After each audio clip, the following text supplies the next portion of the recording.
Hey there, Drawyah here, and welcome back to Microsoft Flight Simulator, and welcome back, well in fact, welcome to even, the TFDi Design MD-11. Yes, new aircraft coming out very soon for Flight Sim, and we've been given an opportunity to stream it a little bit early, which is again, much appreciated from TFDi guys. Spoke to them before several times online at the Flight Sim Expo, Flight Sim Show in the UK. Awesome guys behind this company, and yes, today a chance to stream on their awesome new aircrafts early. Flying FedEx colours, so we're actually doing cargo ops for once. Not often I do cargo flights, but I thought, you know what, MD-11, I could do like a historical flight. I mean, I've got a few plans to do like Delta at some point, next couple of days. But for the sake of first look, we'll go for a cargo op, we'll fly something a bit different, and we'll fly in FedEx colours, in this case the Panda Express livery. Yeah, so jump to cockpit, prepare the aircraft, and prepare ourselves for departure today. Let's say, very excited for this one. Very excited to do something a little bit different to what I'm used to in Flight Sim. Echo 3, Echo Romeo Tango. Bit loud that guy, turn his volume down slightly. One Tango. Let's get into this, shall we?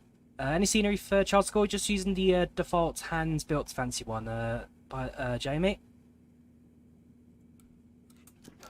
Batteries on, sun of power on. I have a chance to play around the aircraft and get used to systems, get used to the feel for things. So fingers crossed, it should be a pretty standard setup. Set the RS switches to nav. I love the sound these make. I don't know, I just love that little alarm it makes when you switch the RS to nav. I like that a lot. Sense of route today as well, flying from Paris Charles Du Gaulle to London Stansted. We're going to do a bit of a cargo swap and then fly up to Dublin.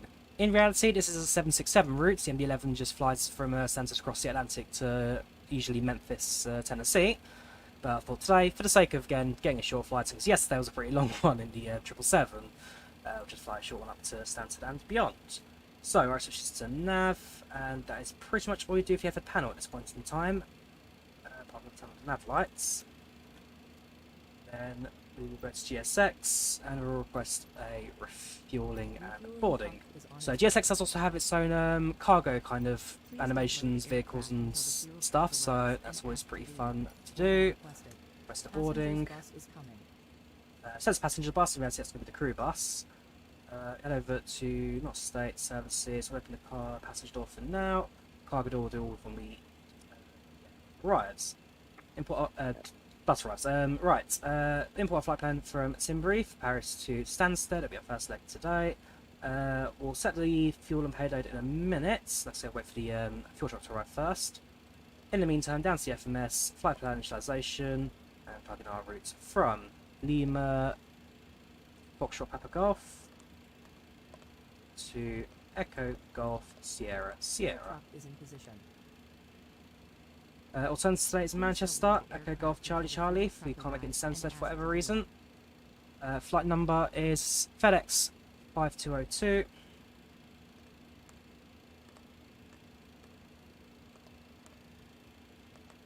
Initialize the IRS, now take a few minutes in the background to where it is. The cruising level on this first leg will be 260. What's the next 200? Right, next page. Next comes up to the weights. We'll do that once the aircraft's done. Which we can now do. So sets fuel and payloads. And there's this page here, and that'll do everything in the background. If we move over to the fuel truck, you can see that's now loading in the background. Ready, so things are weights now configured. So if we go back to the FMS, block fuel on board today. That's going to be 17.2.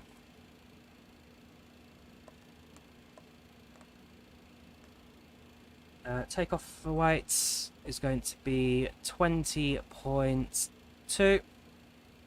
Correction, 202.4. That's range. Let's see what this says for gross weight. So 0 for weight is 186.1. Gross weight is 203.4. Is that what it wants? 203.4. It does not. Let's see what it wants to put there. If we just click it for the button, up to 447. Okay, I must admit I don't quite know how that works, but that's what the aircraft accepts. That's what the aircraft accepts. That's fine. We'll leave it as it is. That's what the aircraft assumes. Takeoff center of gravity. That's going to be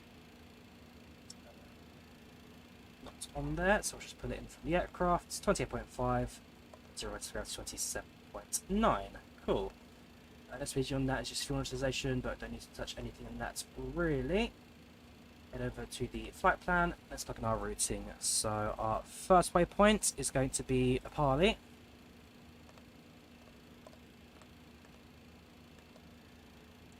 Palit, we then fly Uniform Tango 421.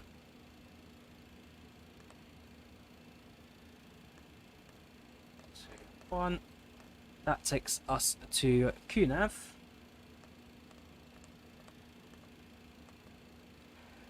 It's Yankee 8 to Banba.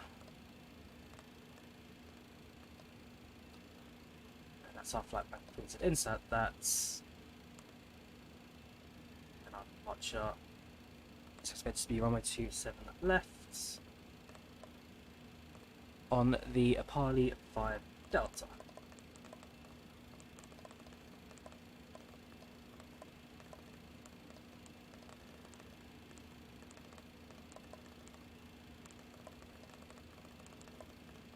Eventually we'll get there. There's a lot of SIDs out of Paris. Oh, right, a Palit. OP 5 Delta. Right, just insert that. No additional SIDs, please. Should link up to Palit anyway without any problems. Perfect. Climb out's perfect. All looking good. Then we'll deal with the Stansted arrival when we gets there. Right, jump over to TFMS2 quickly. Ooh, thank you very much to Avgeek, I'm the sponsor. Welcome aboard, dude. Enter the aircraft. You have board yourself in. Should have that ready for me earlier, but I'm dumb. Minutes. So you are in economy class. So please enter the aircraft, make a right turn at the door. Please take a seat, sit back, relax, enjoy your flight. Thank you, dude. Much appreciated. You are a superstar.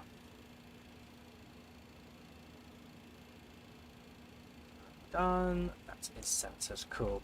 Right, if we go to reference and stick you onto position reference, you can see that the IRS took about 5 minutes to align. That is fine. Right, departure's all plugged in, weight's all plugged in, so we've got left to do is our takeoff performance, which we will deal with from the tablet, I think.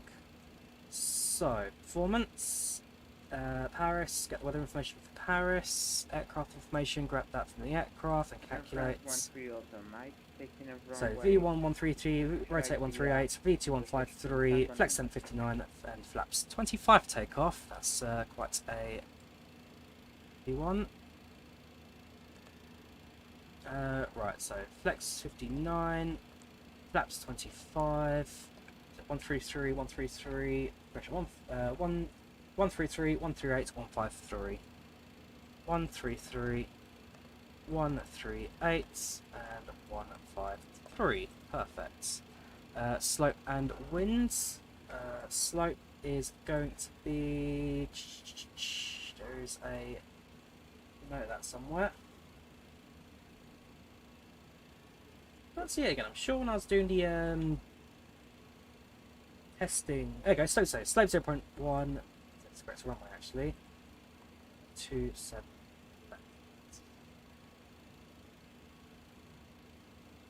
Cool. So that's fine. That's fine. Slope 0.1, and the wind is 12 knots. Whoops. So 0.1 / 12.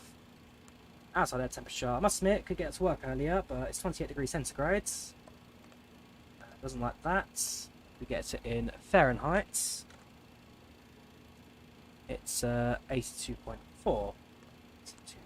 82.4. Don't like that. Plain old 82. Don't like that yet. So I'm not quite sure what the OAT is meant to be for. Can't pull anything from it. So we'll leave it at that. Set the V2 to 153.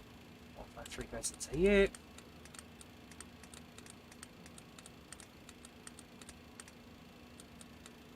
No AT at the moment, so we'll go straight up to cruising altitude of 26,000. Flight director on, FMS navigation on, and we can grab the navigation and profile takeoff. Goes in now, I guess. Alright, field is completed. Loading up the cargo now, so if we get those cargo doors open. Plane.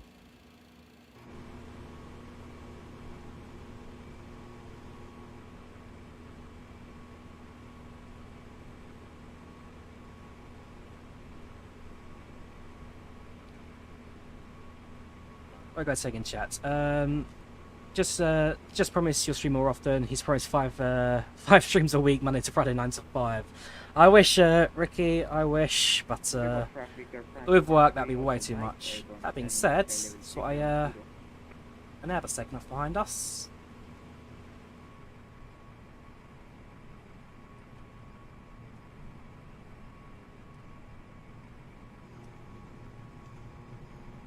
Airplane taking off. That's an A319 flying Paris to Nice. Should be a good flight.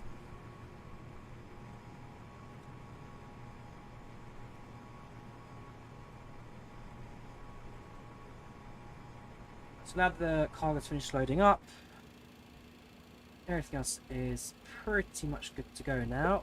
1 minute from alignment. Start the AP in the background for now. So 2 places to switch on the AP. You're going to have to go for the start stop button up here, or you just press on AP power. Both buttons are synced. On the emergency lights. On the emergency lights. Flying on shame, but what's unnecessary. Oh, no worries, dude. So there is always next time, but cheers for the offer. Right, how are we doing now? So AP is starting up. Could switch to manual fuel pumps if I want to. I tend to find manual fuel quite handy. Manual air don't really need to touch too often, but fuel certainly can be useful. Everything else pretty much good to go at this point in time.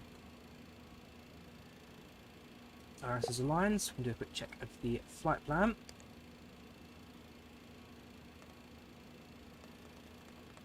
Nothing too out of the ordinary, and then just, yeah, gap in Stansted as we fly, and that's fine. Back to map mode. Zoom in a little bit. GSX, fortunately, the runway not too far away from us, so it shouldn't cause too much of a headache to taxi. I know Paris can be quite a long one, especially if we're going over... Oh no, we are. It's 2.6 I'm looking at. 2.7's all the way over there, so going to have to cross around uniform, up via Foxtrot, I think it'll be. So sorry, up by Charlie, up Foxtrot, continuing around Foxtrot, and then you make a right to Bravo, Quebec 6. That's going to be a fun one to do. In the meantime, we will use packs. Not that there are any passengers on board, so just get rid of all the volume. But for second, keeping the records. FedEx 5202, 20,000 cruise. Flight time, 51 minutes. And that's 55. With departure and approximately now. 16 minutes. MD-11F, 2 passengers on board. Tiny little single. There's the little. So that's it. There's kind of jump seat behind us. Wall to the cockpit. Couple of galley areas, toilets, seats, and then just another wall. So I'll show you the kind of interior I put together for that one. No. Flight number does continue as we continue on to Dublin. Really sexy service. It's just that.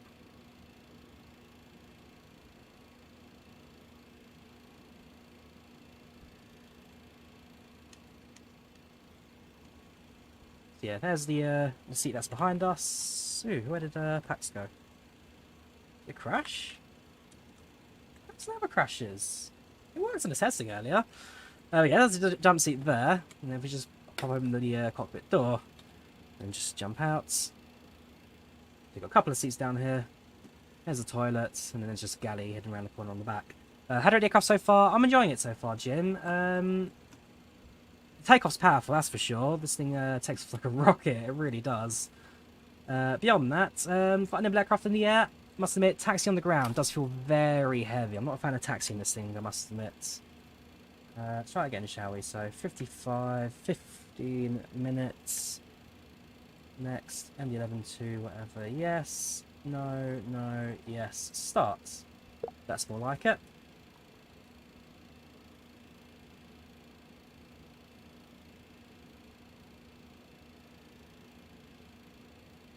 Cool, that's that's boarding completed. Right, AP is available, so my power can come off. No need to arm any AP generators, I don't think. AP power is on. Oops, what have I done? I've just accidentally switched off the APU, that's annoying. Ah, and there is an AP generator up there. Which, okay, I'll bear that in mind.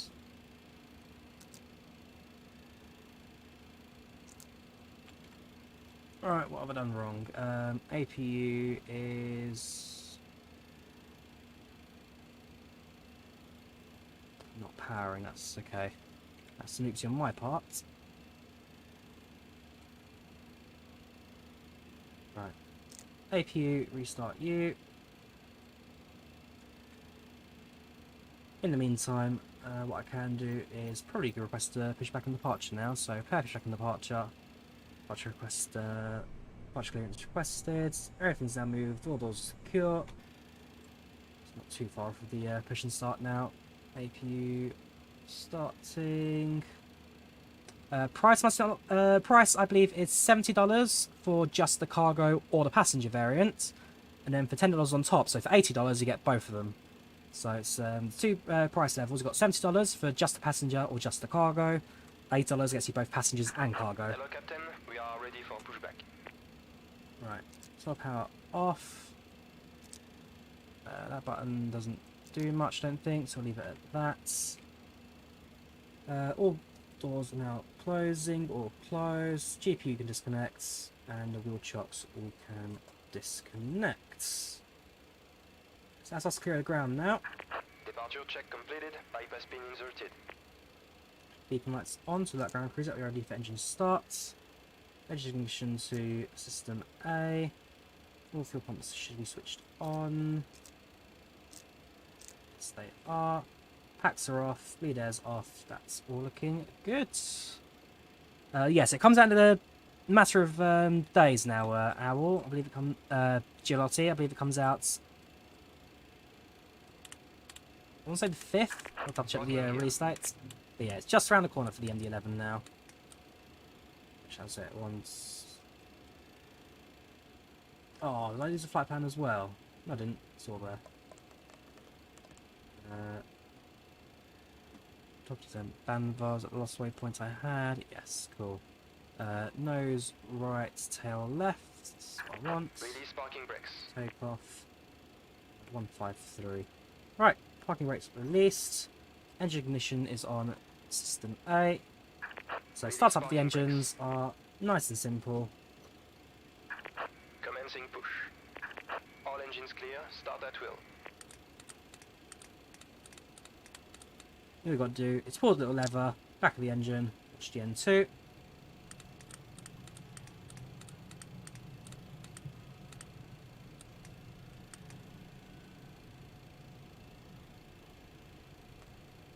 And when the N2 hits 20,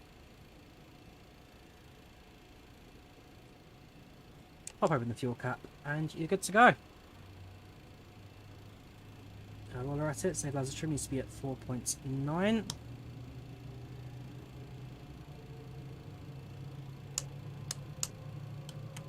Perfect.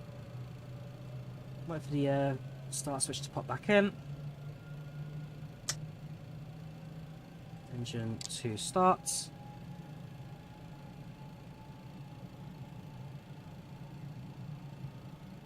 Wait for the N2.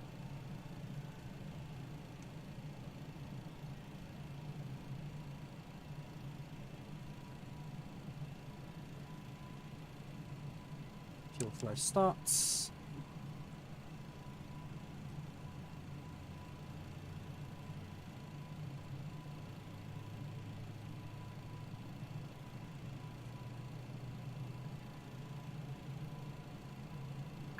Set parking brakes.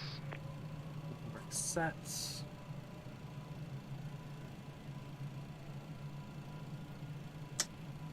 Engine 1 start.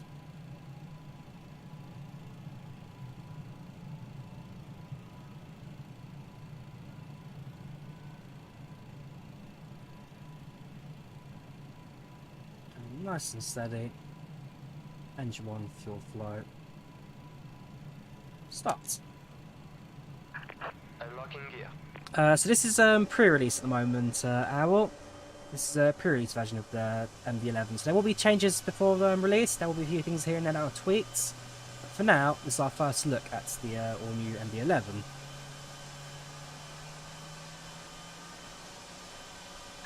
Tow track disconnected. Bypass pin removed. Right, so that's that reset. Left is clear. Right is clear. APU can switch off. Everything else looking pretty good.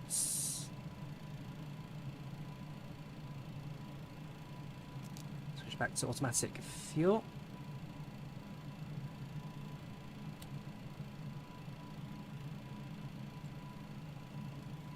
Right, so now I'm doing the flaps. One thing I love about McDonnell Douglas aircraft is that it has a dialer flap system. So what we're going to do is load the flaps into the dialer flap range. Because positions wise, you've got 0, 5, anything you want, 28, 35, 50. We need 25 departure. So we're going to dial ourselves a flap of 25.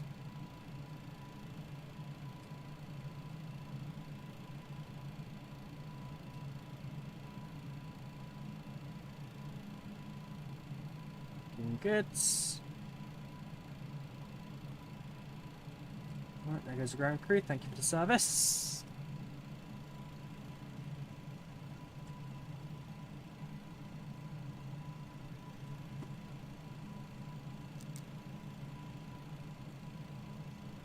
There's a config, just the parking brake got to deal with, and then that's config complete.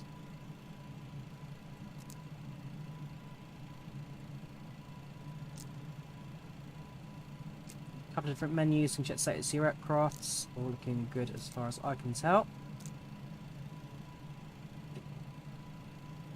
Alright, do a quick flight controls check. Elevator's good. Aileron's good.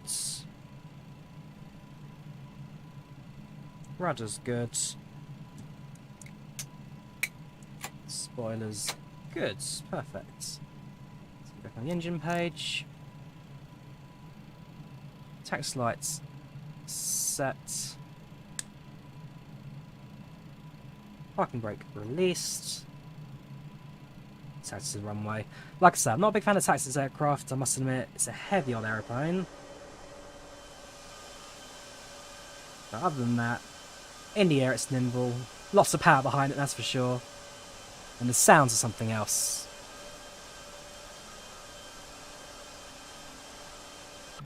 The audio in this aircraft, I'm absolutely in love with. It just sounds fantastic.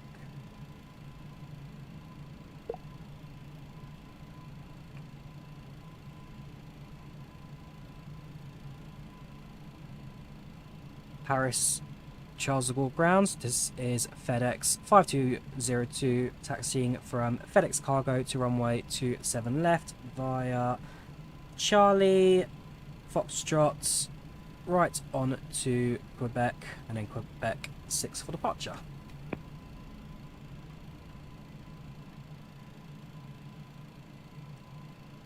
A bit of throttling, like I say, heavy on the ground.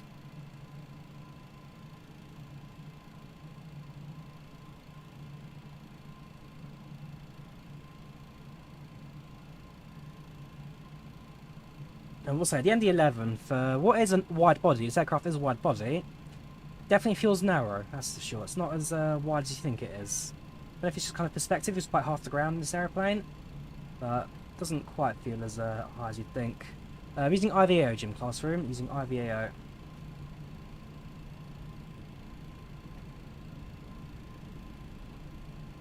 bit of a bump on the taxiway there.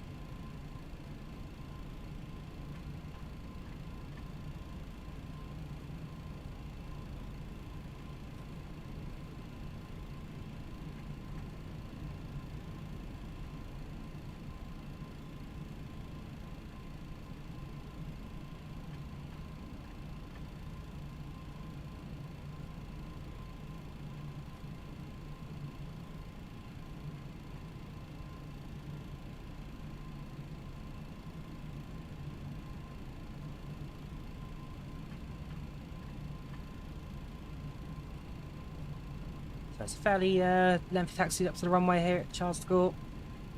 Especially coming up from the FedEx cargo terminal, which is down the as far south as you can get. The hangars themselves are virtually in line with the runways, the southerly runways.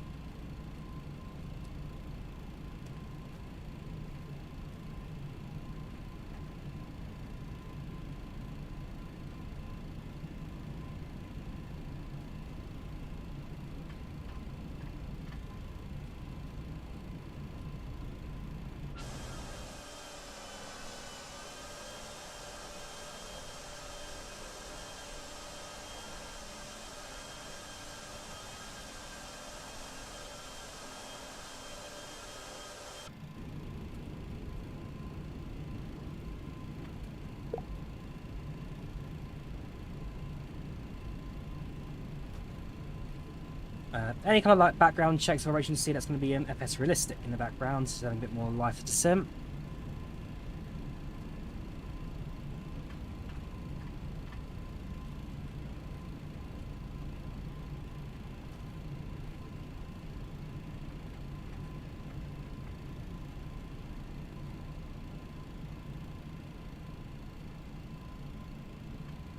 I can make a left onto Foxtrot now. Again, very heavy airplanes time, very, very heavy.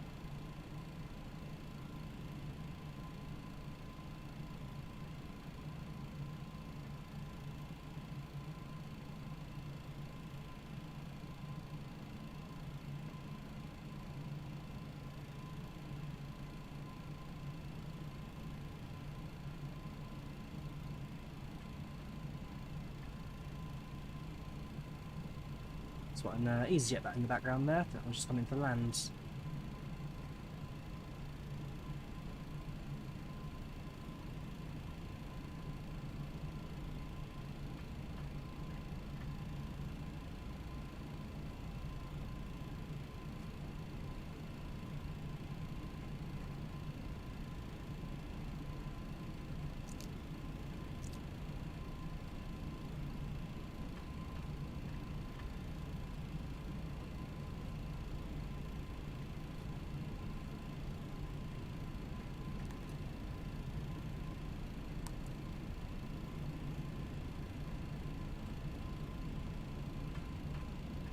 Well, and the press now taking out every single ground vehicle below us.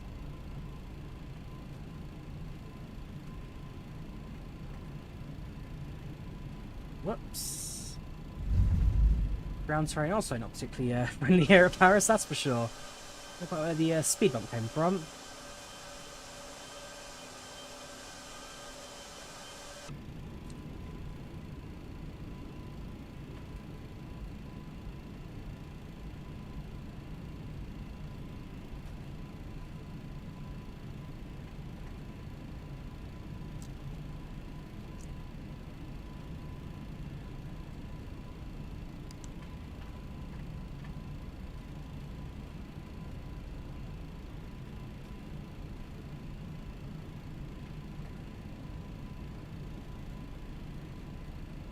That's a very low rotate speed, something like that, Ricky.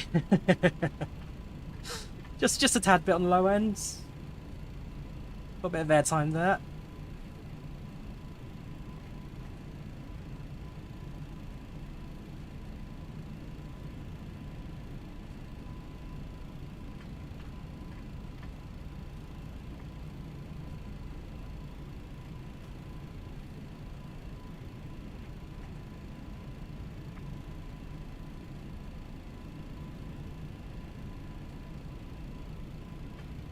Oh, nearly there. Gonna make that onto Bravo now. Livery works fine on V1.0. So at the moment there are a few liveries that are out there for people to use within the testing beta side of things. With the latest like kind of behind the scenes updates, there has been a few livery changes that they need to kind of re-export. But what I did, I just stuck a FedEx livery on top of the default livery and just using it like that. So I am choosing a little bit of delivery at the moment. By the time it comes out for release, there should be liveries available on FlightControlReplay for use. There'll be some official TFDi ones as well that you can download their websites. There will be liveries available on release that should give us quite a few things to fly.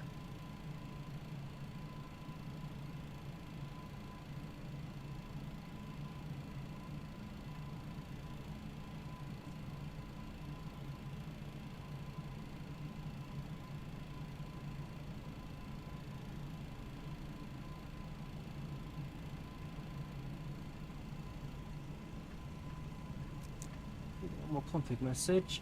Auto brake off. I mean brake. Auto brake. That's fine. Okay.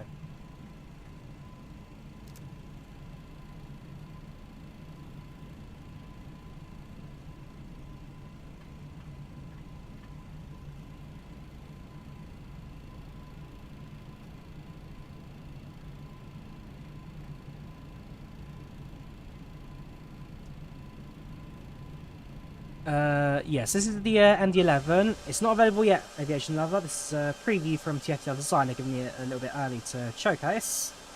It will be available on their store within the next week or so. It comes out early next week.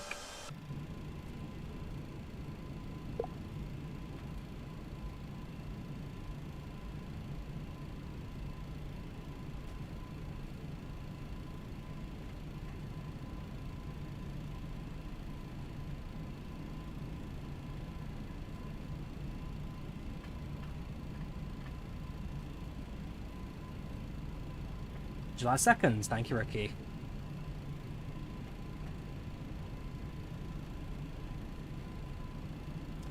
I'll go for callback 5, so I'll take off points. Yeah, no recent questions, Alice. I know it's not livery it's to myself. This is the one that I downloaded off of flights.to. So, like I say, when during the development cycle of the MD-11, the people that got the beta testing also had access to livery editor, and what they'll be able to do is kind of create their own liveries during the testing stage. So this is a freeware livery that I just downloaded off of the flights.to website, ready for use when it comes out on the 2nd. Right. Hold short 27 left.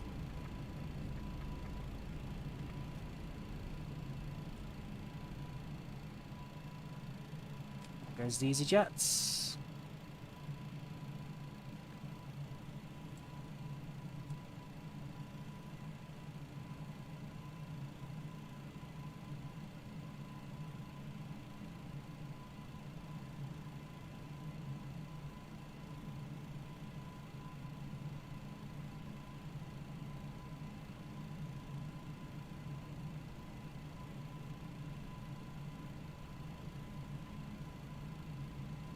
Right, position holds, landing lights sets, transponder, TAR right. Give it a minute of separation for the EasyJet in front, and once we're happy, we'll get ourselves out of it. And again, the sound of this aircraft is something else. When we go on the when we get to full throttle, I'll stick the engines on the exterior view, and well, I'll let you guys listen to it for yourselves.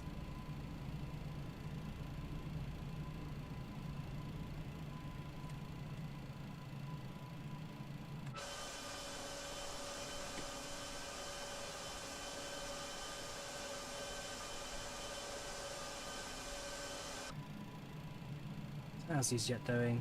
No more visual of them. As far as I'm concerned, they're gone.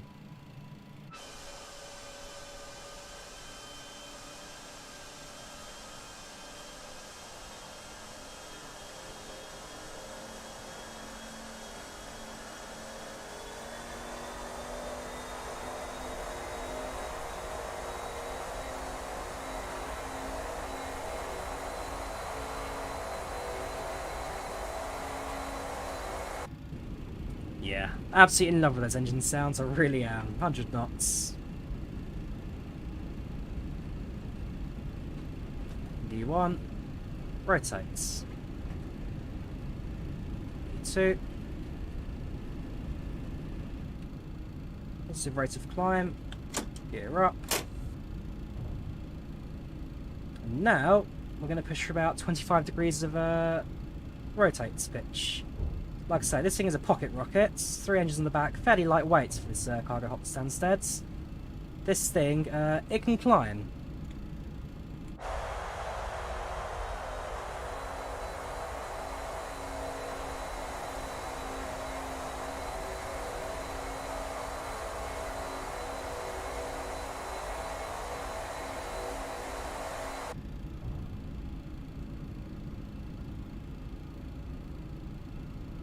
Follow the cross.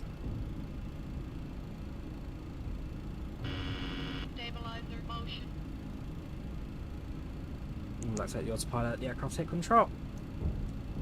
Yeah, this thing, it can climb. Climb like nothing else.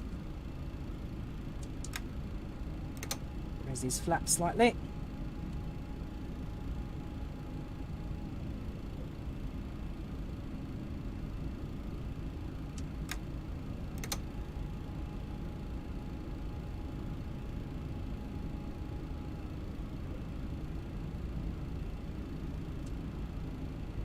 Right, that's the flaps dealt with. Passing altitude now is 5,000, about to approach. 17 to set. One thing I don't know if we can do yet, QFE is disabled, so I don't know if we can set it yet to, in this case, 1013. I will bring it up with TFDi Design later, because I don't mean I can fly with inches, I just need to do all the calculations in my head to translate it. But yeah, at the moment QFE is disabled, so it's something I'll bring up with TFDi. Maybe I'm missing a setting, maybe it's just not yet implemented. Like I said, we're still about a week away from release, so there are things that are going to be changed, added and tweaked, but in the meantime, not something that's yet available.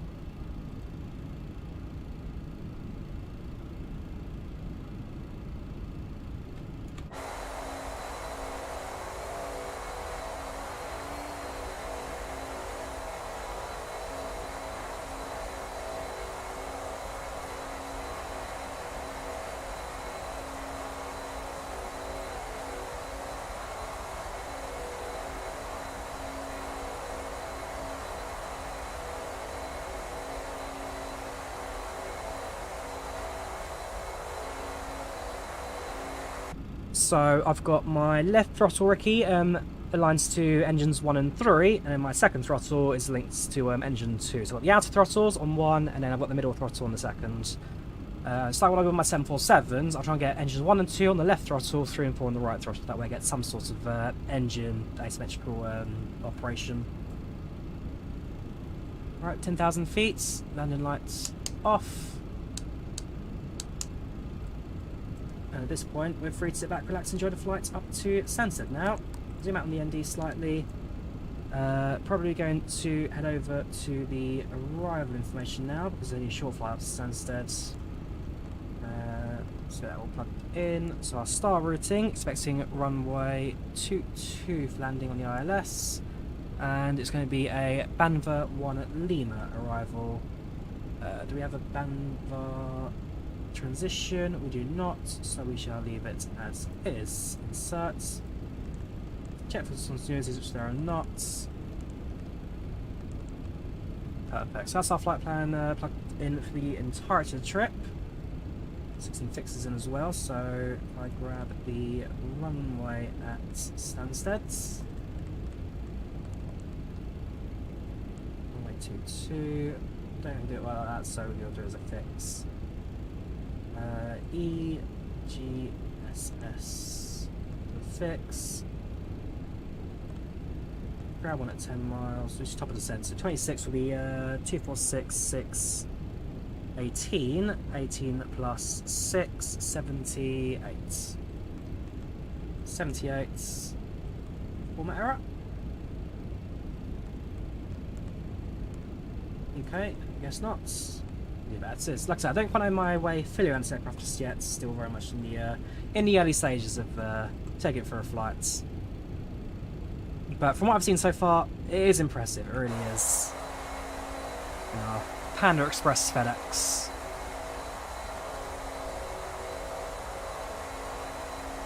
Thank you, Jackson. Appreciate the like.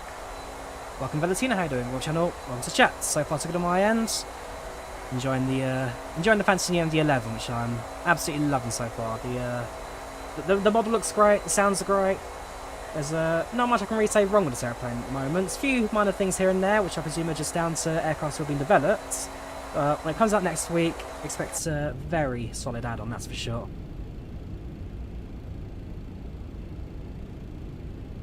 Alright, passing through flights level 180 very shortly. Over to the performance. We now start thinking about our approach information at Stansted. So be runway 22, slopes as there we go, 2.2.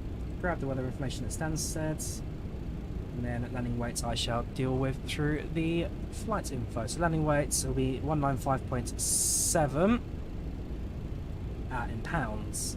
Hang on, options, metric, save. Back to you. There you go, kilos. That's at 195.737.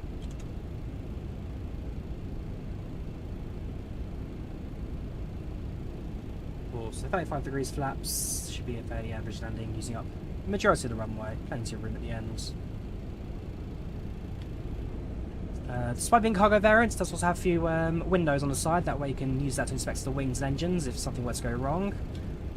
Then, fairly cosy at the back, like I say. Exit's now secure, everything's behind the nets. Toilets. Galley area with food items, should be a coffee maker as well. And a very plump first class seat at the back there for the flight crew to enjoy. The cockpit in front there. Step up to get to the cockpits. So well put together airplane this, like I say, thoroughly enjoying it so far. Do like Res get in the cockpit now. Saw a box saying that how they rendered windows, box sunlight piercing through the window. So I can see some light rays, I guess, going down the side of the airplane there through the seats, and there's the throttle. So lights does now pierce the cockpit windows, yes.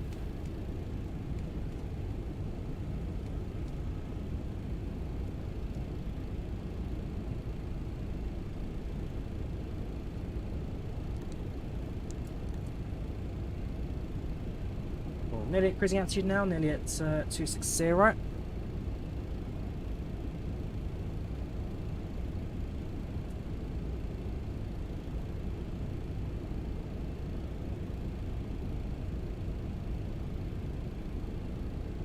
So, while we're at cruise, anything I say, anything you guys are interested in, anything you guys want to see, anything you want me to try and do, give us a shout and we'll give it a go. So we have got the ability to test fire if we want it.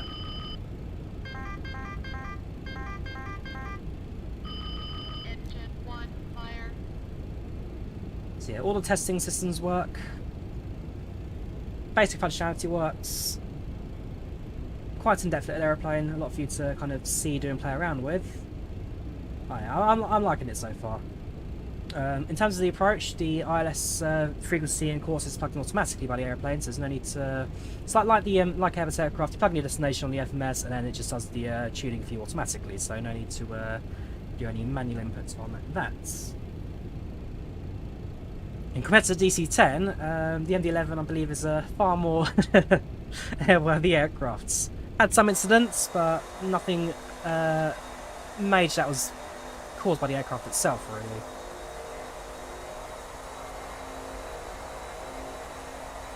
A little bit of turbulence there.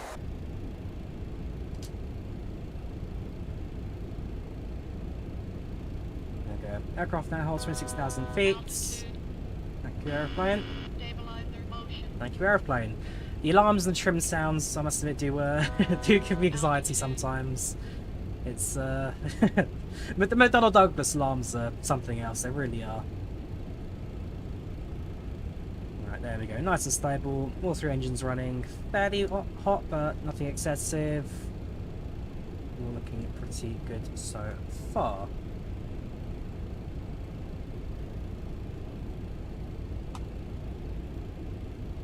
Still a lot of 777s flying in the wild, I must say. Quite a few of them flying out of Heathrow at the moment, going on their long hauls today. The PNGG release yesterday absolutely completely transforms the face of the online networks. All of a sudden, long hauls became super popular. And 777, well, you haven't seen any other aircraft at the moment. But here I am, my little MD-11. I think I might be the only one here with the MD-11 at the moment flying around.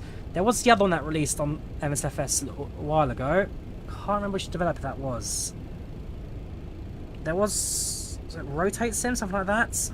There is another MD-11 out there, but I will say it's not nearly as advanced as this one. This one has a lot more for you to fiddle around with, a lot more for you to play with. I like this. Sky, that's it. Sky Sim's MD-11.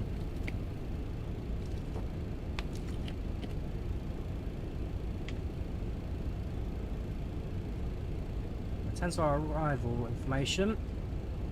So it's going to be so 35 degrees of flaps, approach speed of 159, VRF 154. I'll go to 50 degrees of flaps, we can slow down by an extra 5 degrees, but 35 should be more than enough for us. Runway length, landing weight, and elevation of the airport. In terms of go around, it's 209, clean at 211. That's all pretty standard. Cool.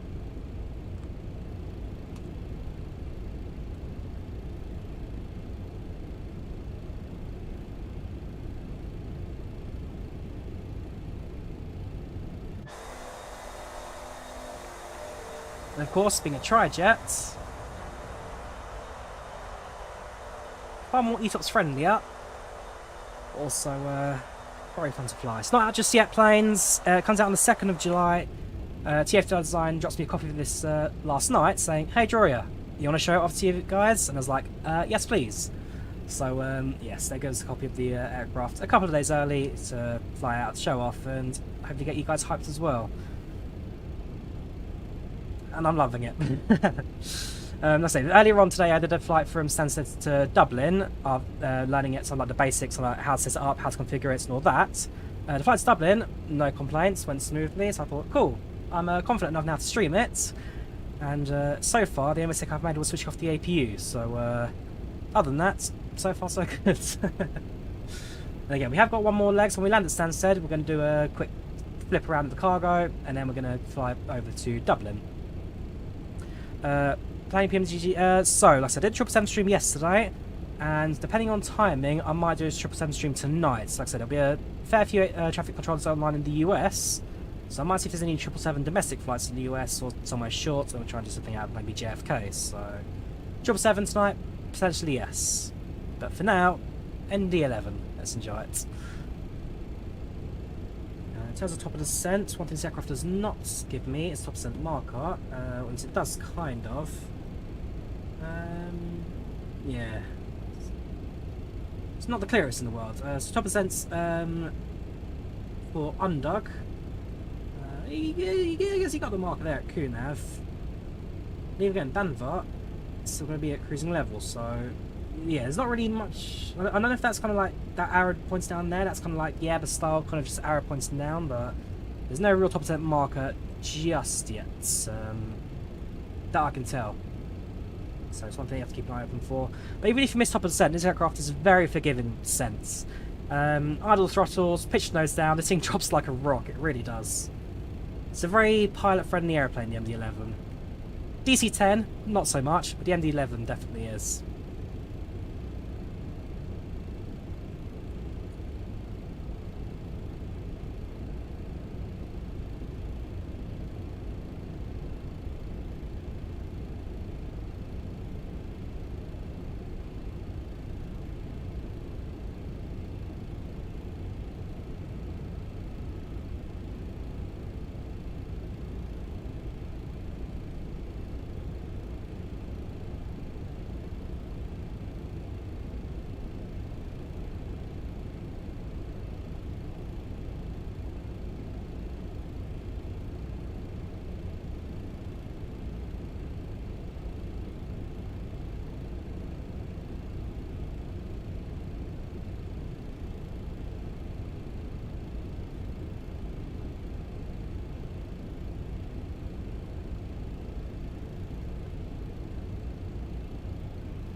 Right, so approaching top of descent now. Not too long to go on this first leg. Needs to be down to 2,000 if Stansted, 2,500. So I think that's down no problem. So undock's all we need to do the descent. Oh no, okay, there's the arrow. So the arrow does appear, just needs a slight adjustment and moved. But I'll set altitude 2,500. Ready for the descent.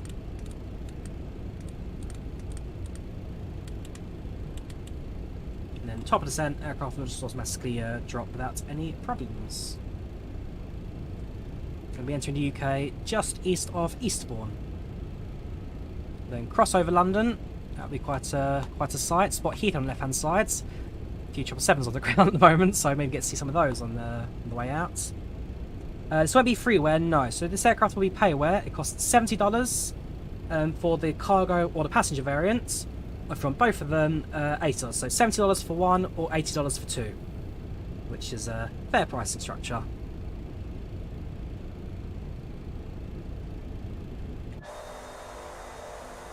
And so you're not getting airplanes. I mean, it's not for everyone on the MD-11. It's not a rare airplane, and it's not super common anymore.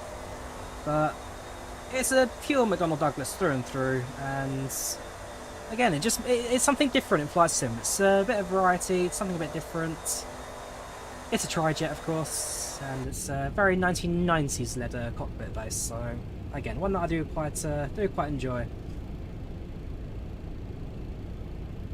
Hopefully I fly a little bit more than the MD-80. I got the Leonardo MD-80 when that first came out, and it's not super common I've flown it, so maybe when I need to dust out my virtual cockpit, virtual hangar at some point as well, the MD-80. Love the airplane to fly, just need to get it on a few more routes.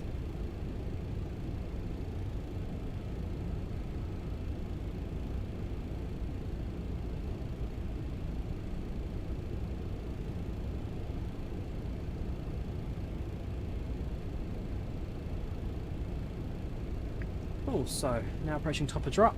Let's quickly feed over to Unicom our intentions. Stansted traffic, FedEx 5202. Currently inbound undog. Shortly descending for Stansted runway 22 via the Banver 1 Lima arrival. ETA 30 minutes.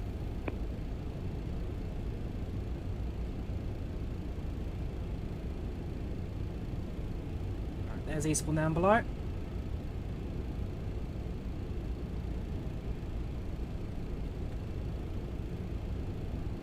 The aircraft should now size descent into London Stansted.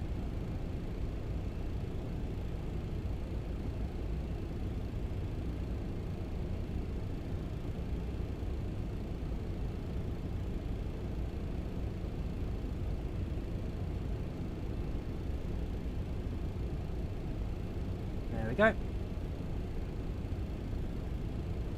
So, fully functioning V-nav, L-nav.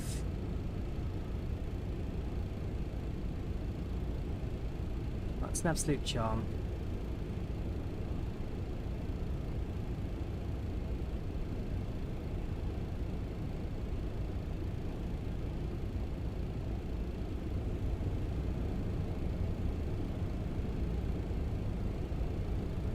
Comes with two engine variants. So we've got the Rolls-Royce and General Electrics. This is the General Electric version. Both aircraft that are in sound packs and audio files, so yeah, you'll see you get a proper variety of this as well.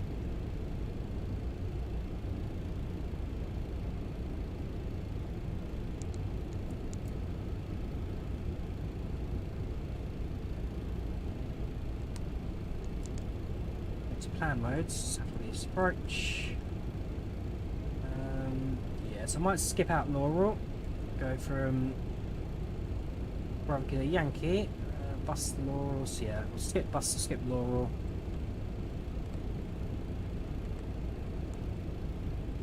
And we'll go straight onto the approach for the runway. Bit of a sharp turn that, but by the time we get something to the localizer, it should let myself back quite nicely.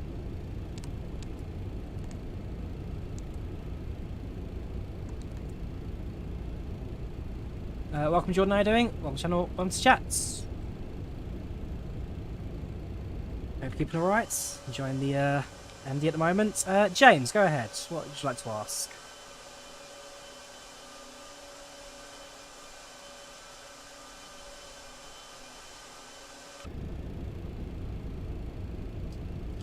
Slight last spike there. That, I assume, is more back to loading in London scene at the moment than the aircrafts.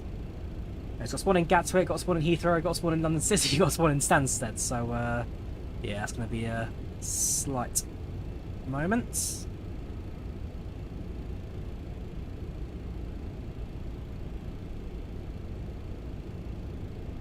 There we go.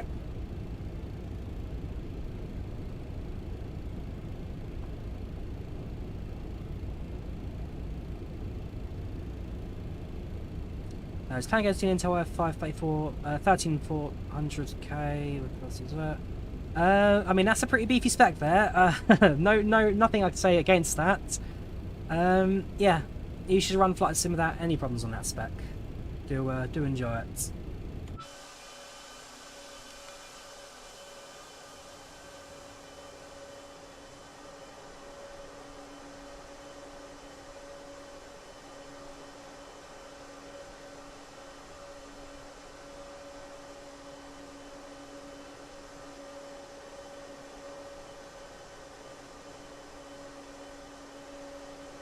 Piling over London Gatwick very shortly. It's going to be pretty close to us on the left hand side. Can you run 1080p high? Probably even get maximum of that, James. 1080p easy.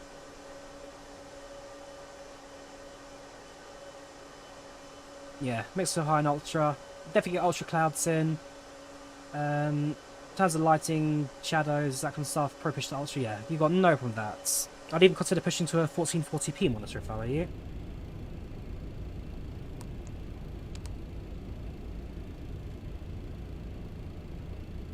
Oops, that's more London scenery loading in. I wish there was a way you could kind of preload scenery. Cache it, but the caching doesn't really do much use in my opinion.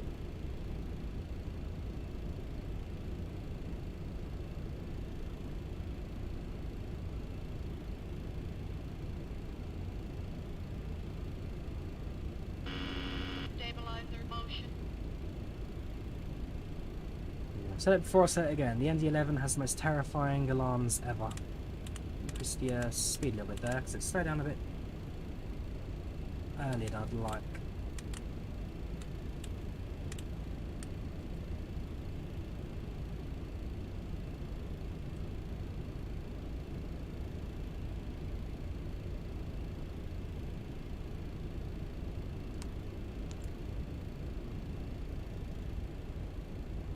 It's only 210s. We'll go back to 270/200.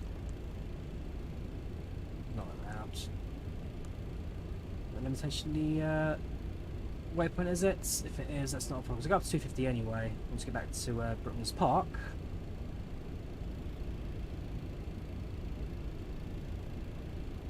Cool. We'll look at it as it is. So there's London Gatwick down below on the left.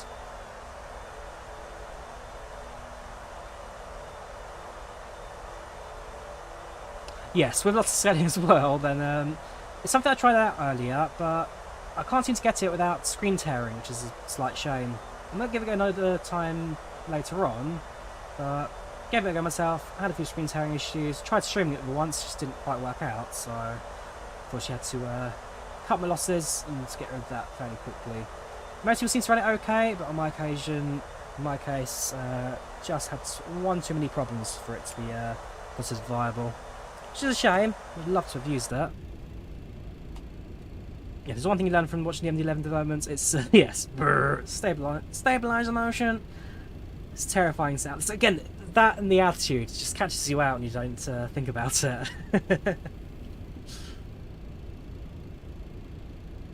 Right, now we're doing, so we're level at 20,000.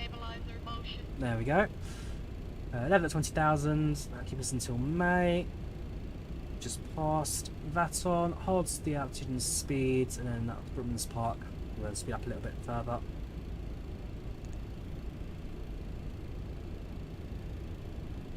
London Heathrow in front of us. Yep, there's London Heathrow.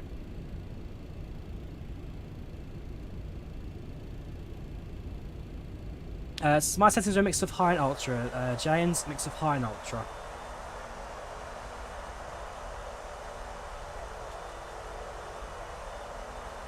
And running at 4K, so streams down to 1440p for the sake of Twitch and YouTube kind of stabilisation. But in my case, I'm looking at everything at 4K, which is gorgeous.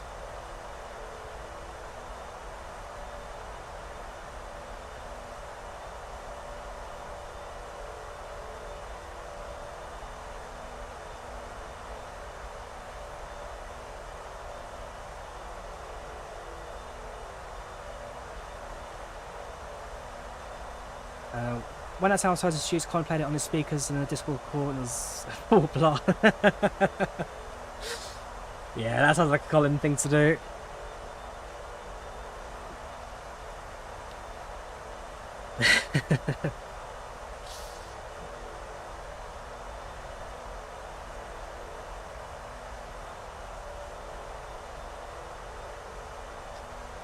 This is an MD-11, Gamba King. This is McDonnell Douglas MD-11.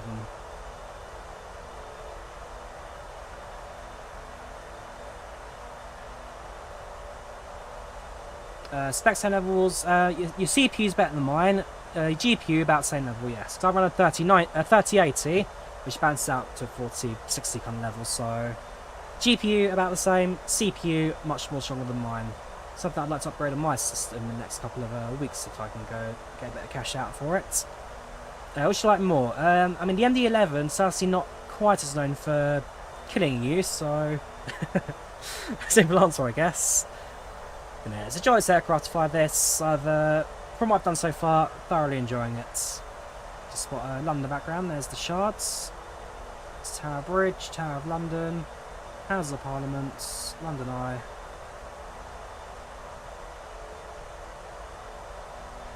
On the left hand side, now crossing Heathrow. Just get a view of Wembley Stadium as well. So there's Heathrow, Northolt, somewhere in here as well. Northolt. There's Northolt. Wembley Stadium, that is going to be over here somewhere. Wembley Stadium.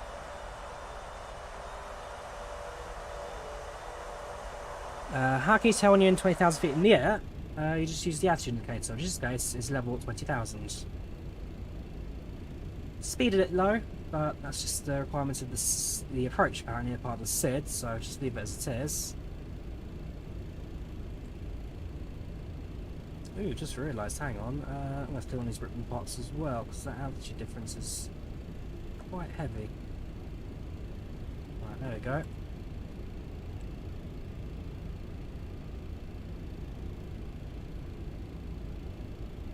So again, fairly steep descent at the moment, so use a bit of speed brake to assist.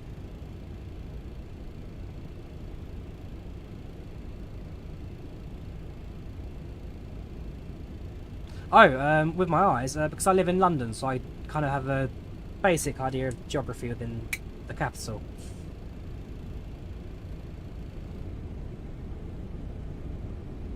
There you go, so you can see our descent now, slightly more steady rates.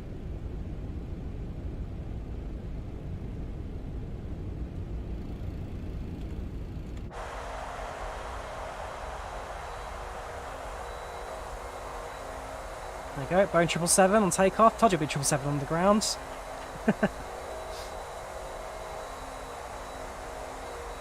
There you go, got one at Terminal 5 as well.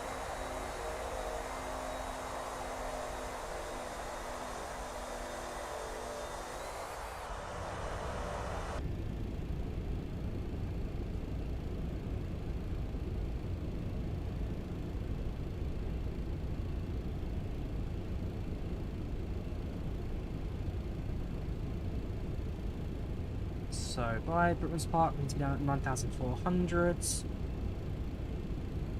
Passing through 15 very shortly, so make good progress in terms of altitudes. Grab the altitude. If you're also here, Jordan, QFE, is that not yet a thing? So I can't switch over to European flavour of pressure. If not, no worries, I can just convert it. It's 1008. It's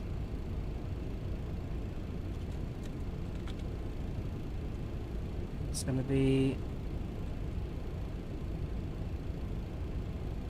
Not sure, no worries.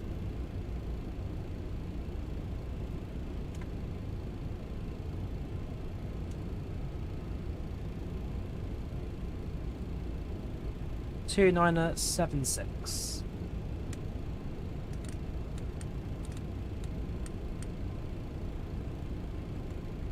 When in doubt, just click B. True, very true.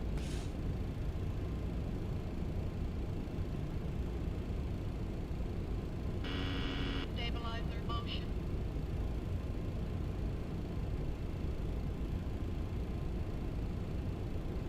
There we go, so now already connected to the Stansted localizer. I can activate the approach modes. Can switch to metro on this as well, we'll do that later.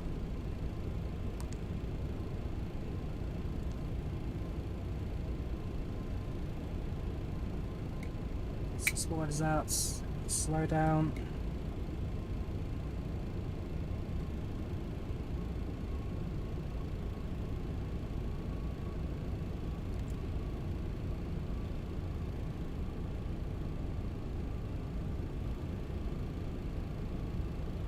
Oops, there you go. That freezes Stansted loading. iniScene I know it's had an update in the last couple of weeks, so I've given that download on top of what I got.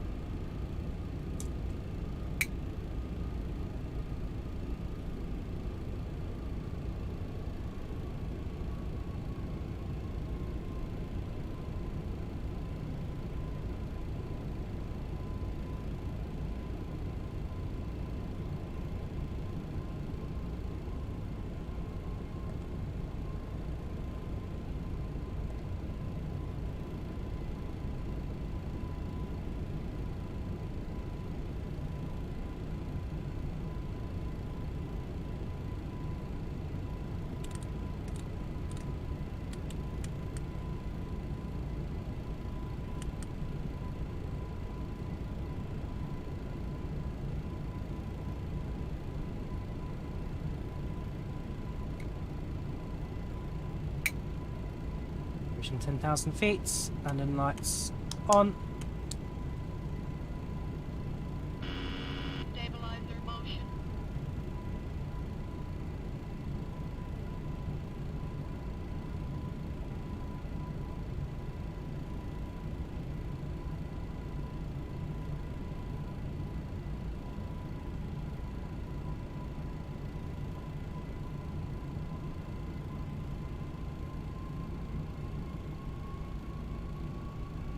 Someone calling me right now.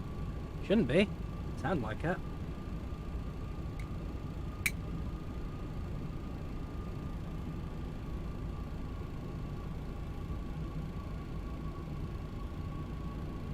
I'm gonna try and use FS deliveries and playing with version 1.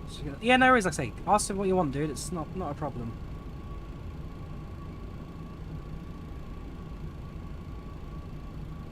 At this point, we're just about to cross 10,000 feet. Speed reduced below 250 knots, and very shortly going to start the final approach into Stansted. Park at the cargo terminal for a bit, do a bit of a like a reshuffle of cargo, so we'll unload some stuff, load some stuff, do a refueling, and then yeah, we'll then fly up to Dublin as our second leg today. So we've got 2 legs to enjoy, 2 flights. A little bit of FedEx cargo ops.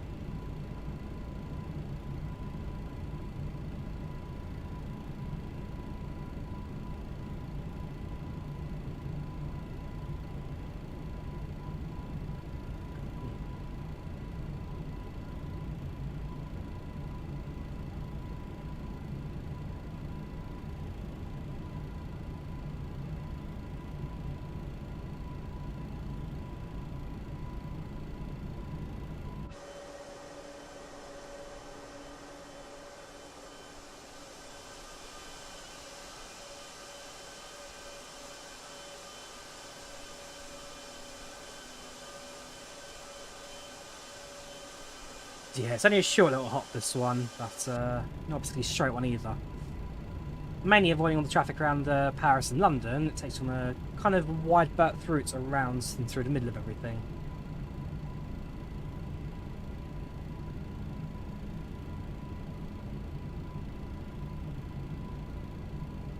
So we need to cross, so Charlie Fox 22 at 2000. Should be able to make that without any problems. Passing through 8,000 now. Some point soon start thinking about flaps and landing gear.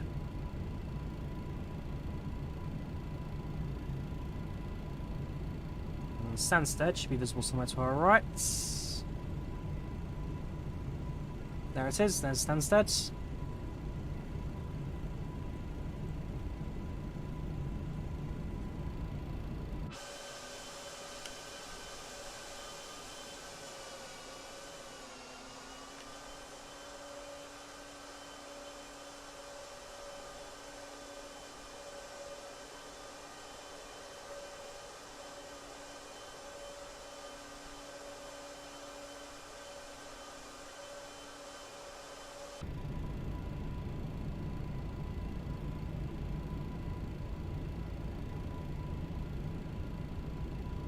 Is Twitch throwing 6 ads at you? That's a bit heavy.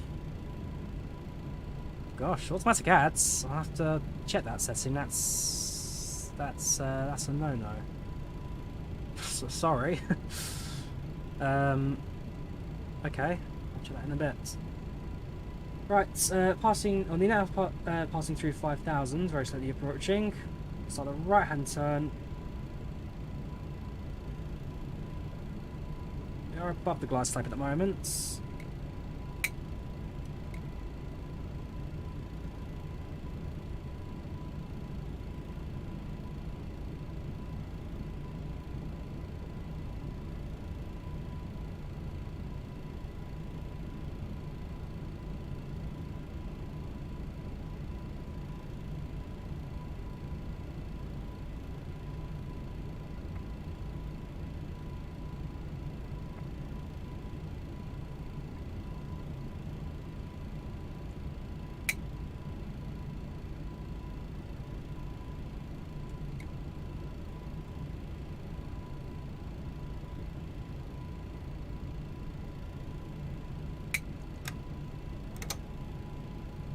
Load of slats, slap 1.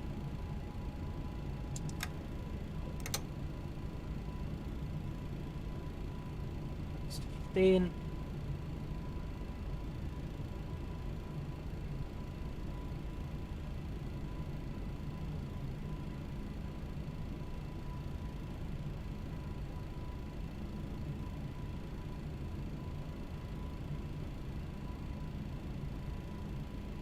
Just looping around now, very shortly find ourselves on the glide path.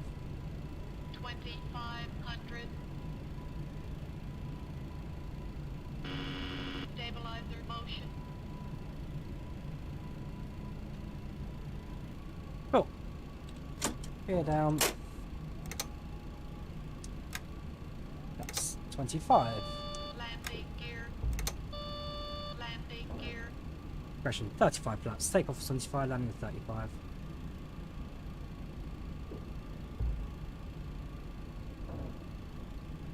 Some point, get ready to take over from automatic to manual throttle.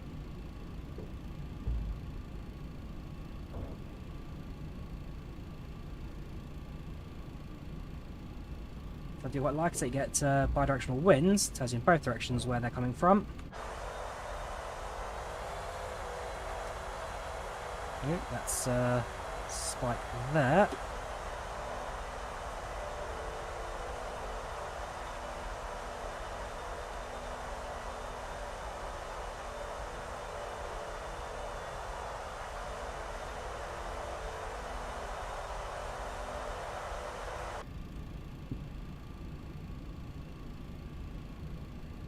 Right, going to deactivate the auto throttle now. Autopilot. Autopilot. My aeroplane. Autopilot. Autopilot. Glide slope. Glide slope. Autopilot. Glide slope. Glide slope. Approaching minimum.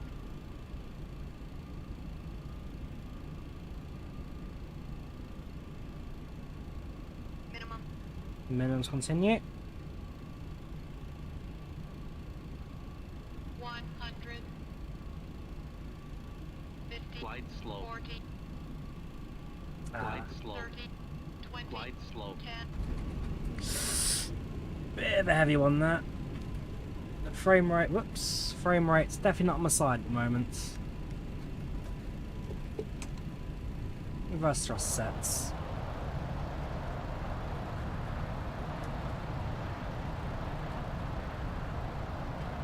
$80 knots. 60 knots reverse idle. There you have it. Welcome to Stansted. Not the not my best landing ever. The approach was a little bit off, I must say, and then the landing. It's just those little lag spikes at the end. Welcome standing in any sim for whatever reason. You can only do what you can do. If the frame rate's not on your sides, then that's a little more limited. Alright, thanks to the gates. We have got replayed landings, so we'll give it a watch later on. Let's get to Dublin.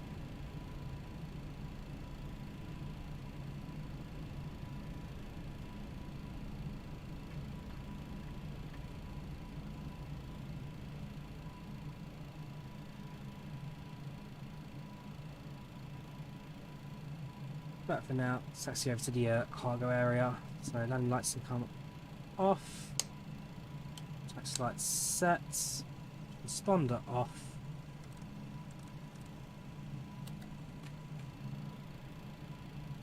And APU stopped.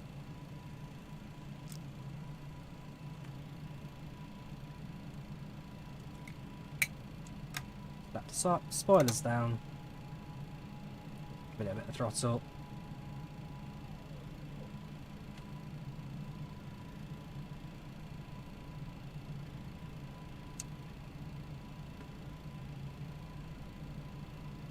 Welcome UK Flyer, how you doing? Wrong channel, welcome to chats, how you doing dudes?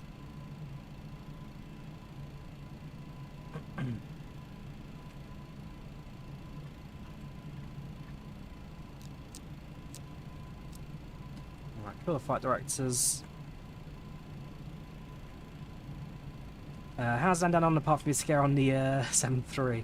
I thoroughly enjoyed it, Australia. Beautiful country, Melbourne's nightlife is great, Sydney, fantastic buildings and scenery, beaches as well, very good in Sydney. Auckland, I liked it. It's prettier at night than daytime, that's for sure. Wellington, again, fantastic views of the mountains on all sides. Christchurch, quite surprised how they're still rebuilding things 15 years after the earthquake, but again, very good nightlife. And Queenstown, great mountains, great scenery, great valleys, and bird strikes and takeoff. To a night in Invercargill, a place I had a brief look around, and yeah, it's alright, nothing much to say about it really. But I enjoyed Australia and New Zealand, loved it out there.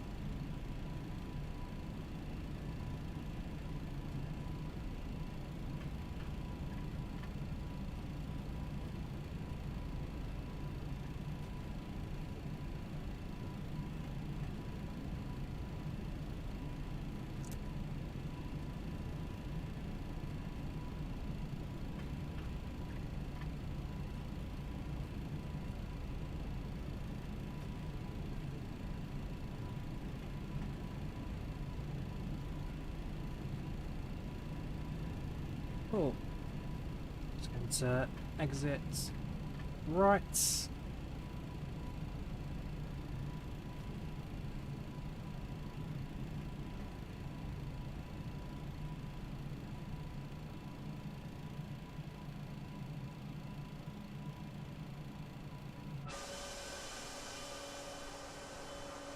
There's the FedEx cargo terminal. One of these stands just here.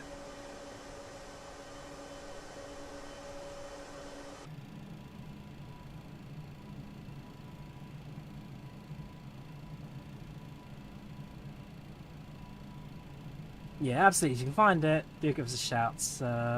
Have spots actually. The aircraft returns back to passenger service today, so it flew a return trip from Melbourne to Indonesia, and then tomorrow it flies to Queenstown on a VA flight 148. So its second ever return leg, having returned back to passenger service, will be that flight to Queenstown, which I find kind of ironic. I'm sure someone in Virgin Australia's route planning has a great sense of humour. The aircraft had an issue at Queenstown. We'll give it one little test flight and then send it back to Queenstown to do it all again. Yeah, I found that quite funny. Right, AP power is available. I'm just going to run through the AP and shut down the engines. I'm going to go down the middle taxiway because, again, turning circle like a tank this.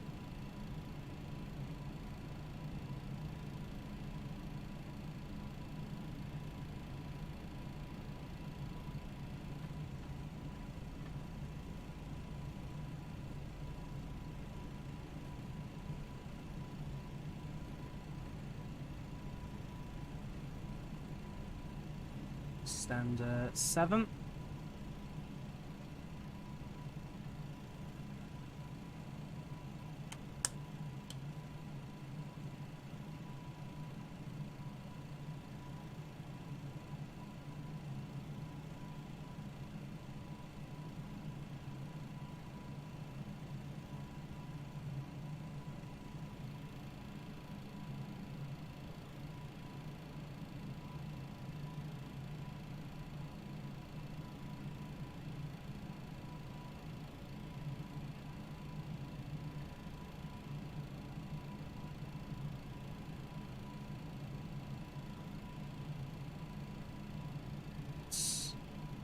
Hold the brakes. Got the brakes set, a little bit off, but not by much. That'll do.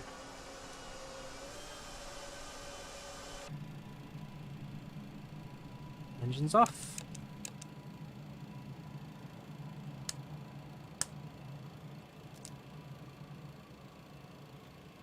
And there you have it. Welcome to London Stansted.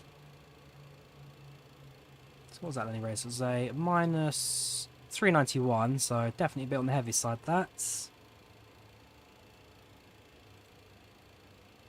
Right, that's all fine, that's all fine. Get the ground power unit connected. So connect. I cannot set wheel chocks. That's a shame. Okay, well, GP connected at the very least. GSX requests disembarkation. The boarding requested. Reposition, no. FedEx. In the meantime, also request refueling. And a boarding. So, as the aircraft does its turnarounds, it'll kind of do things as the turnaround progresses.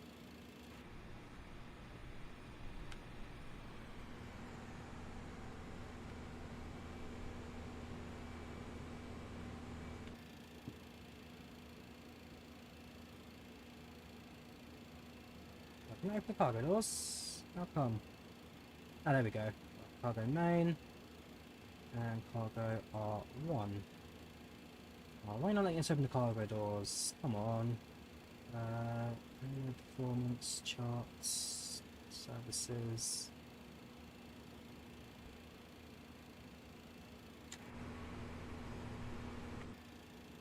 That's okay. That's what I'll bring up with the developers in the tickets. On landing, can't appear to reopen cargo doors.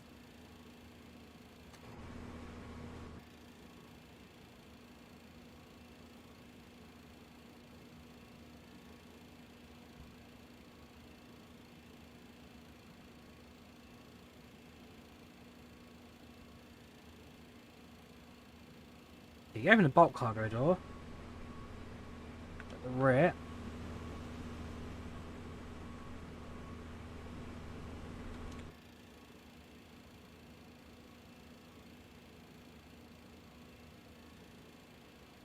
That's odd. Right, stellar power on, APU power off.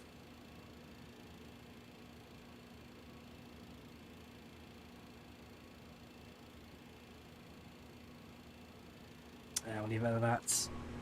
Right, so as ground crew do their turnaround.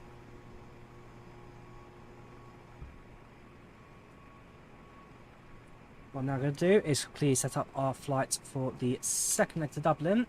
So, and that. Yeah, fairly heavy landing, but it is what it is. Right, let's get this little switch around. So go to SimBrief. Generate this flight.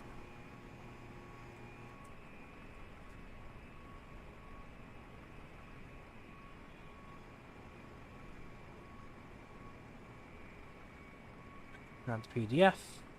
Cool. On the tablet, we'll go to payloads, and we'll go to dispatch. We're going to reload the flight plan, so it's now switched from Stansted to Dublin. Yes, it does. We'll set the payload and fuel once the aircraft asks us to, so that'll be down to the fuel boarding process. Change that over now, so it's going to be Stansted to Dublin.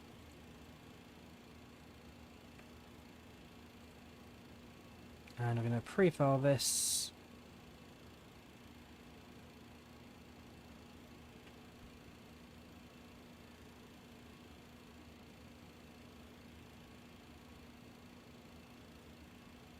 Cool.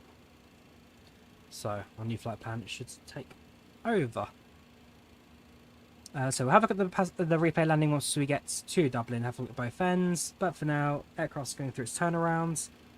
And for me, time to plug in a new flight plan. So it's going to be from Echo Golf Sierra Sierra to Echo India Delta Whiskey. Alternative for this flight, if you can't make it, it's going to be, it might be Manchester again, or it might be Shannon. It's going to be alternative. Shannon. So Echo India November.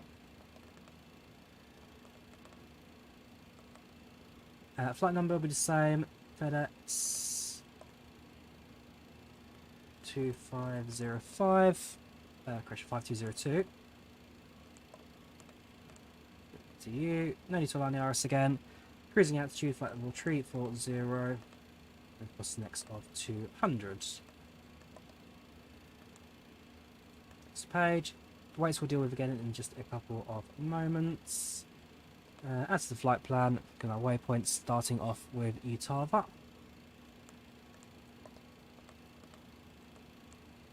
Utava takes us to Quebec 75.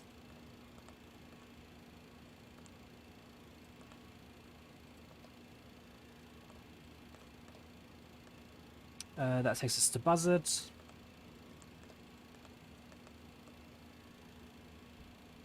Tango 420 to Trent. Uniform Lima 28 to Leldo. And then Mike 145 to Bagso. Perfect. Insert you. And good to go. Sid's Utava 1 Romeo, and this will be on runway 22. Insert that.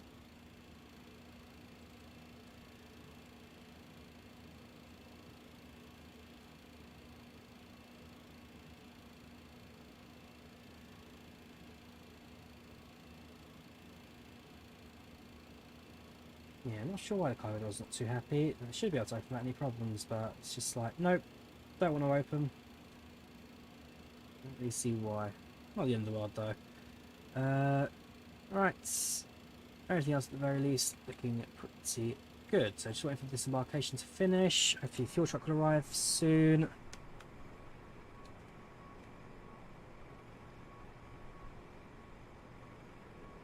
when it does, 67% unload, that's fine. Gives us about 40 minutes turnaround time. 35 minutes, 40 minutes. That's about the real life flight schedule for this aircraft. Shouldn't be too long for it to complete its turn. Right, let's allow the aircraft to continue, shall we?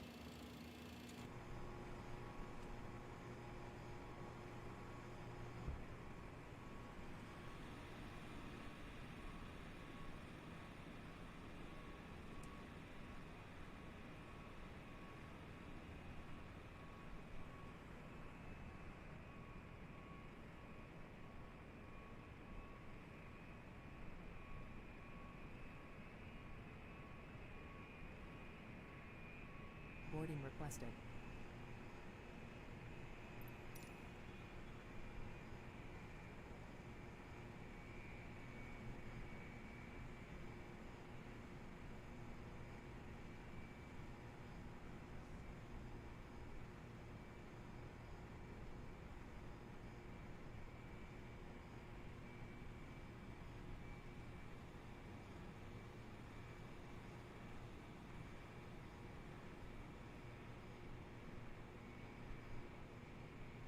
Refueling truck is on its way.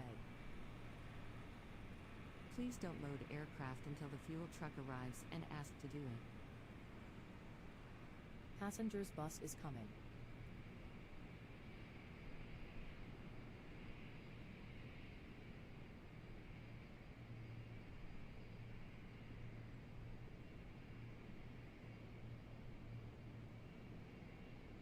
Right, what I'm going to do now is load up the, I guess, start the next flight to progress. So, departure from Stansted to Dublin, 35,000 cruise, put 1 hour on the clock.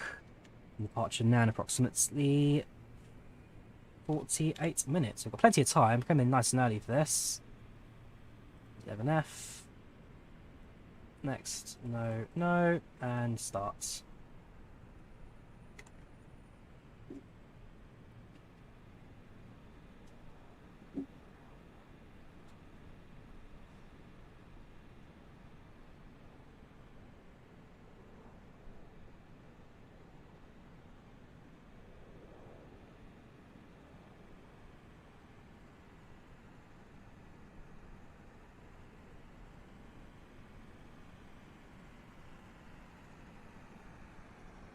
Fuel truck is in position.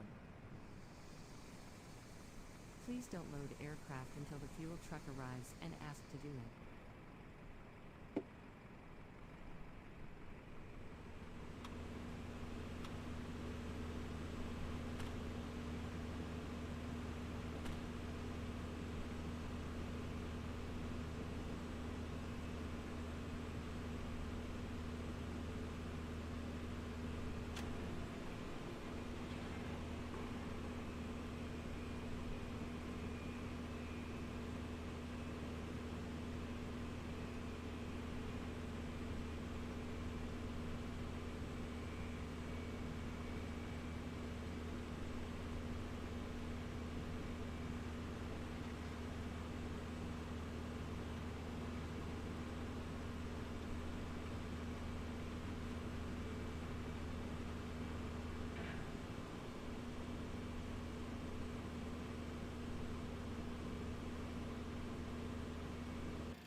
Right, so fill the aircraft up. All pumps are off again. Thanks for the automatic system. Nothing for me to really input there.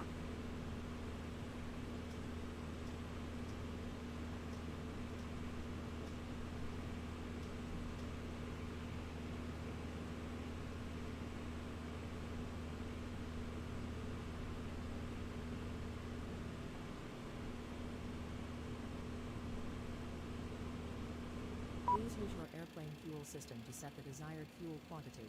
Right, throw the weights in now, set payload and fuel. That load up. And as the aircraft fuels, now an opportunity for us to start reloading this thing. Welcome Ahmad, welcome Gracia, how you doing? Channel to chat. Again, still don't know why I can't open the cargo door, that is annoying.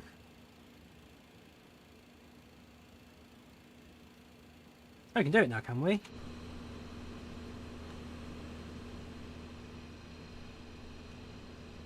Okay, I'll take it.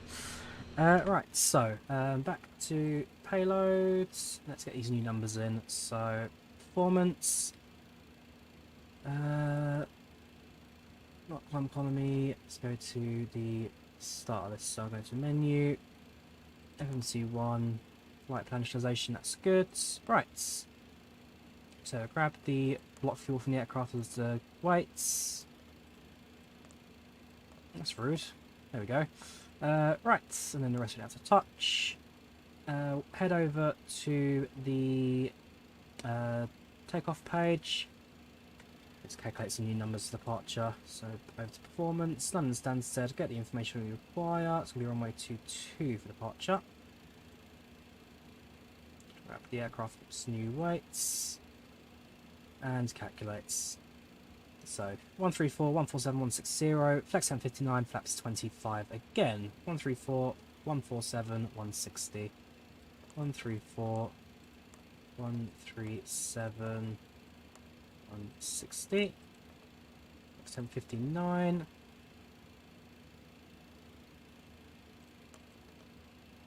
Flaps 25.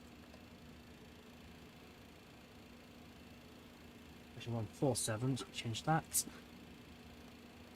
That goes into there. And then it's slope 0.2, 11, 0.2, 11. And then again, should be about 20 degrees, but it's not going to be a big fan of that when we plug into there anyway, so we'll leave it blank. Right, so that's now our flight performance for the second leg now completed. That is our numbers plugged in. Doors are open, powers are set, that's fine. As soon as the aircraft's finished refueling, it will then allow us to board the next set of cargo for the second leg. And once we've done that, we're clear for departure. There's our fueling complete.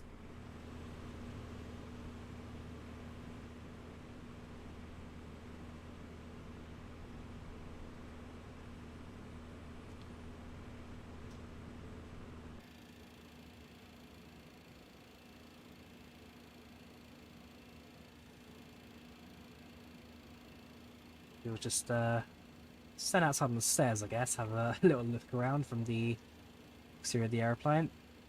There's our FedEx crew bus.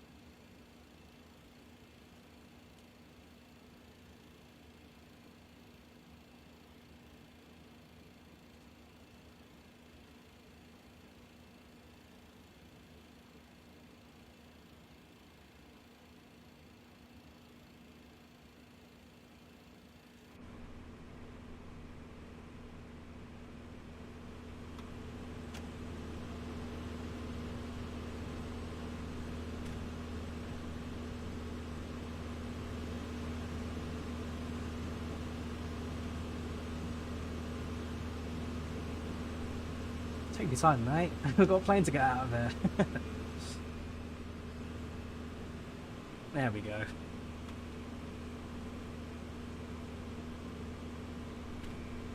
Alright. It's fueling completed. Now you start the second leg of boarding.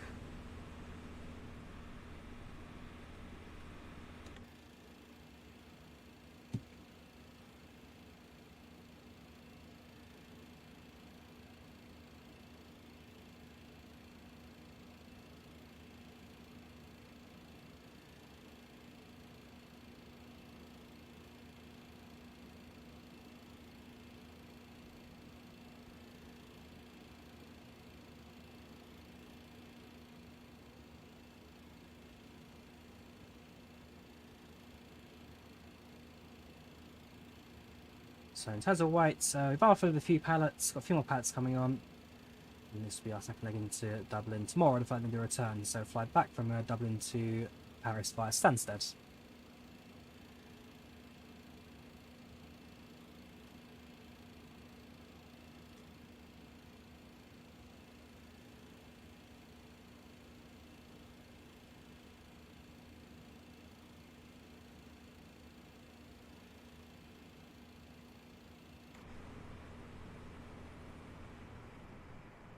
Yes, this is the more mundane bit of flying. This is where saying cargo ops is kind of a bit more sit down, wait for the ground crews to finish their things, and then eventually they'll give us the we'll go ahead to depart.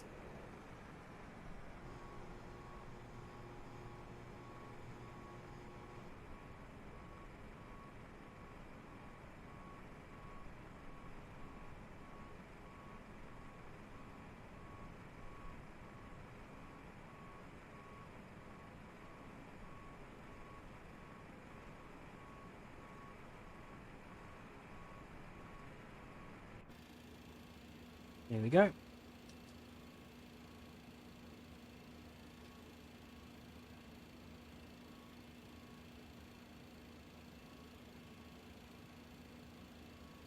Let's crate number 1.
Prices, it's going to be $70 for the passenger or the cargo variant, or $80 for both. So it's 70 for one or the other, 80 for both of them.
So I've made 2 flights of this. First flight's in off stream London to Dublin, and then I've done a stream. First flight's Paris to London, and then also now the second leg London to Dublin. A little bit shaky approaching the first one, and then the lag spikes on the short final definitely didn't help. The Dublin leg should be a pretty steady one regardless. But I do like the MD-11. It's a very powerful aeroplane, very nimble in the air, a lot of fun to fly, I must say. Not too keen on the ground, turns like a tank when taxiing, but certainly once airborne, this thing definitely has a lot of power to play with, especially on climb out. This thing goes at like 30 degrees pitch climb.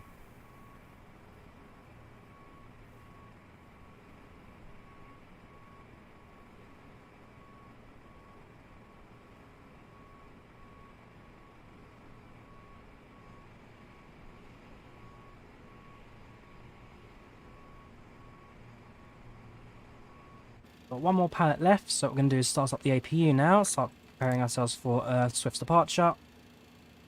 It's lasted about half an hour, but one of the good things about cargo is that if an airport's quiet and you're ready to go, then an airport can generally get you out a little bit quicker if you need to.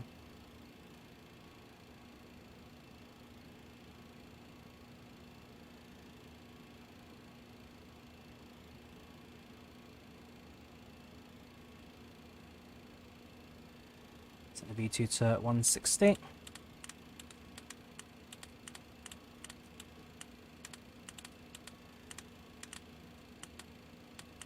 And altitude set to cruising of 340.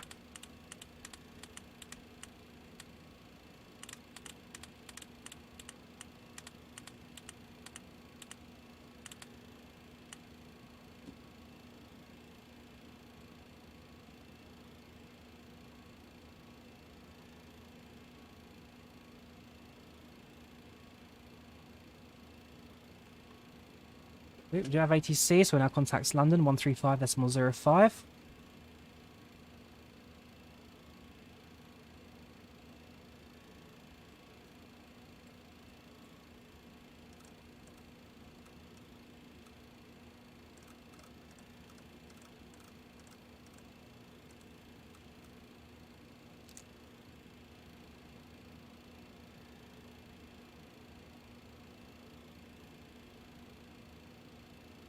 Runway 91 Juliet, Golf Taxi Alpha, hold Alpha 1, runway 27. Alpha, hold Alpha 127. I want to go. Good afternoon, London. This is FedEx 5202 Stand 7 at Stansted, requesting clearance to Dublin. FedEx 5202, London Control, hello, cleared Dublin, Utava 1 Romeo departure, squawk 0332. FedEx 5202 cleared to destination Dublin via Utava 1 Romeo departure, squawking 0332. FedEx 5202, correct, QNH Stansted 1008. QNH Stansted at 1008, FedEx 5202.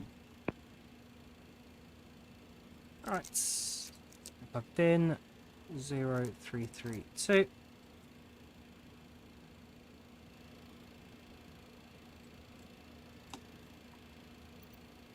APU is running, boarding completed, so we are ready to clear up and get out of there. So all exits closed, GPU disconnected, Watchbox disconnected, parking brake is set. It's the pushback clearance and get out of there, I guess. FedEx 5202 ready to push the start Stansted, at Stansted. FedEx 5202, stand 7, push and start approved. Push start approved, FedEx 5202. Hello, Captain. We are ready for pushback. Right, set the beacon lights on to let ground crew that we are ready for engine startup.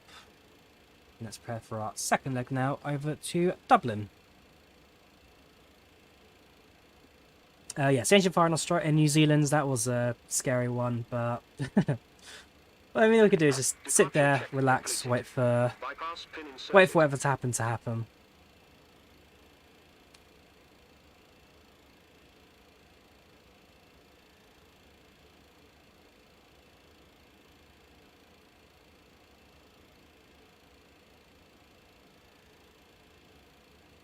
Runway 91 Juliet, Golf Flight Alpha 1, runway 27, clear takeoff, surface winds, East Midlands 230 degrees, 21 knots.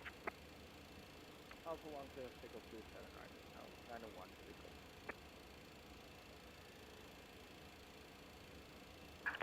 Locking gear.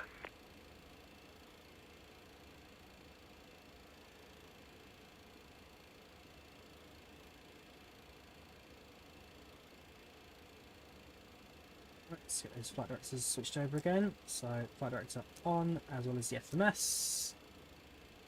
Facing north onto middle. Release parking brakes. Parking brakes released. Commencing push. All engines clear. Engine ignition A. Start at will. Let's get out of it, shall we? Engine 3.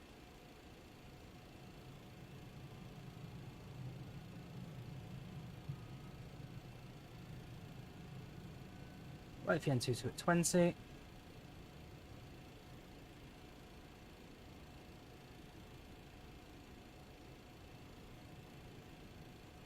Engine 3, fuel flow starts.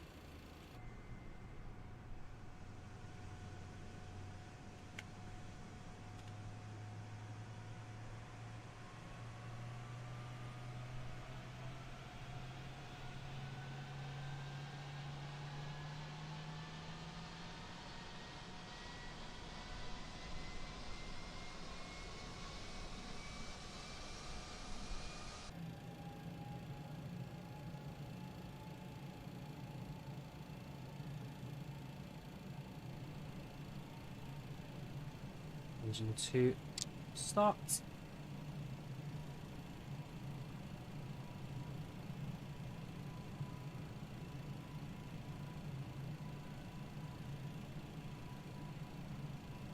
Engine 2 fuel flow.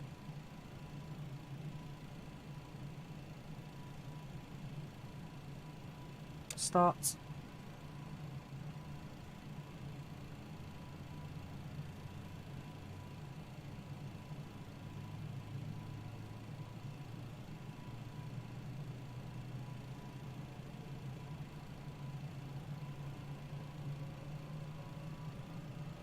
stabilize. Start switch will deactivate. Engine 1, start.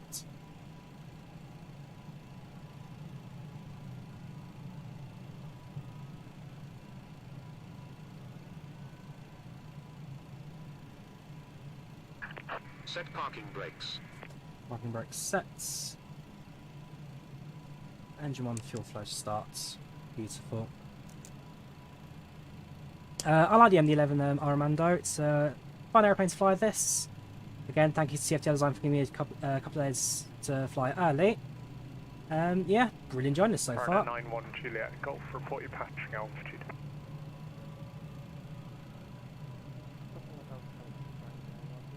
No, flying on to Dublin now. Thank you. Climb Not now, return to Paris. flight level This is a 37, layover, continue over to Dublin. Alpha level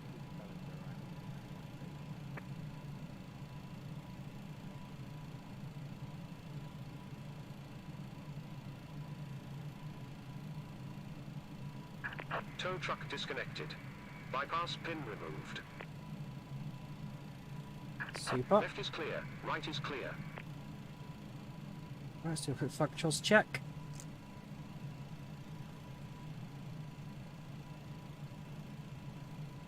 Elevator's good.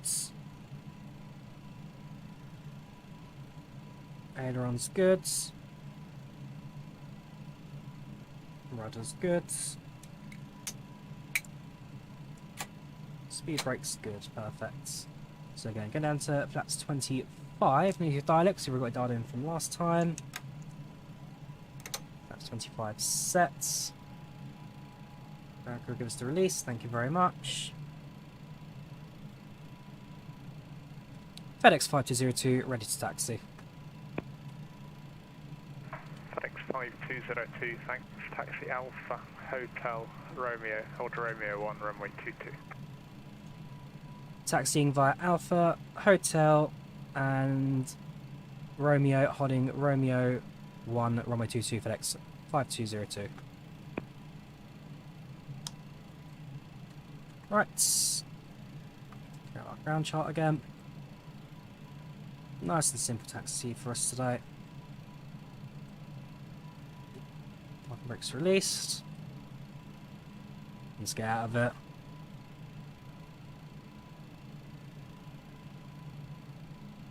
We haven't yet actually, I think it's a trim. Trim required to take off 5.1. Trim right now is 14.1, so yeah, let's push that trim down.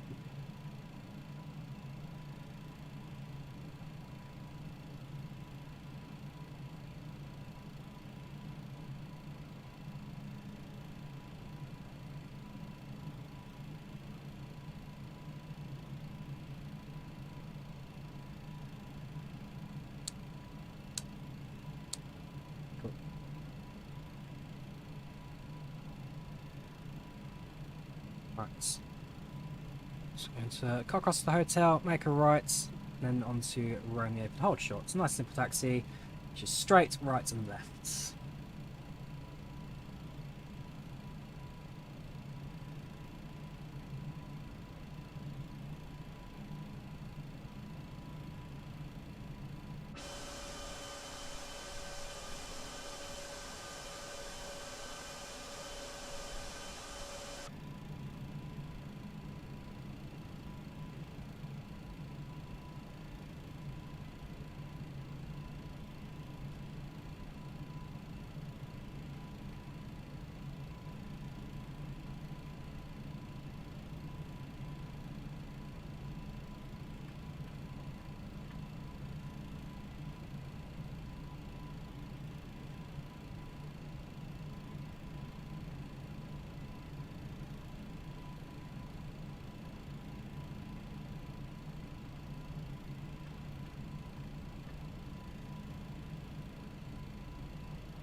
Yeah, I mean, the chance for going, James. I'm not assuming as frequent as it before when it was in first release, but it's like going for it. Romeo 1, runway 22, clear takeoff, surface wind 26 degrees, 14 knots. Clear for takeoff, runway 22 for FedEx 5202, thank you very much. Cool. 14 knots headwind on departure, that's pretty good for us today. Let's get ourselves off the ground a little bit sooner. Get those landing lights on. Transponder on.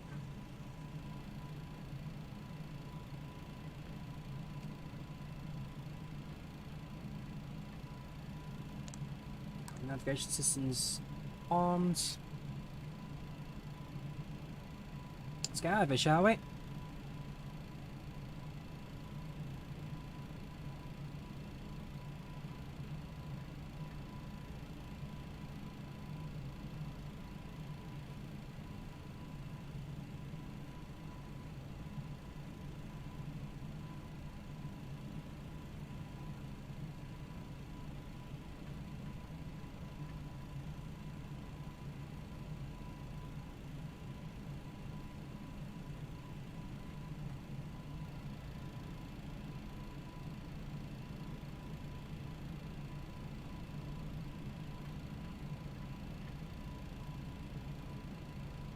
Right, let's get out of here, shall we?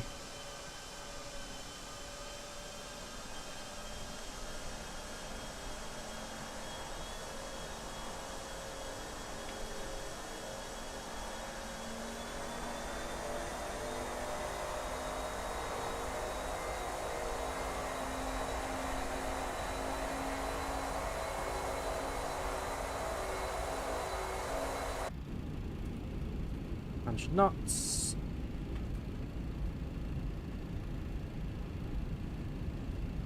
V1 rotates. V2 positive rate of climb, gear up. Air France 1281, hello, flight level 170. Reference 1281, London Control, hello, climb flight level 37 today. 370 for Air France 1281. FedEx 5202, the city transponder's turned on, mode Charlie, please. Should be.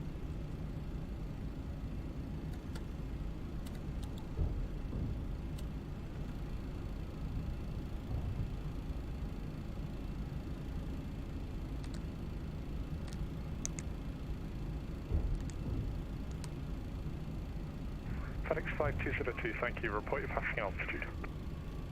FedEx 5202 passing through 3000. FedEx 5202, thanks. Climb now, flight level 160. Climb now level 160, FedEx 5202. Awesome, that's continue climb beyond the 4000, so we'll set the climb. Hopefully that'll continue beyond. Yes, perfect. Stabilizer motion.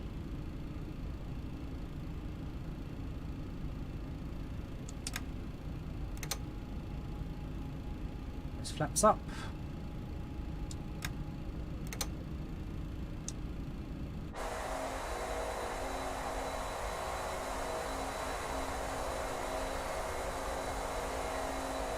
Yeah, it's fun at aircraft fly, Anderson, it really is. And no, we're not doing FedEx Flight 80, definitely not.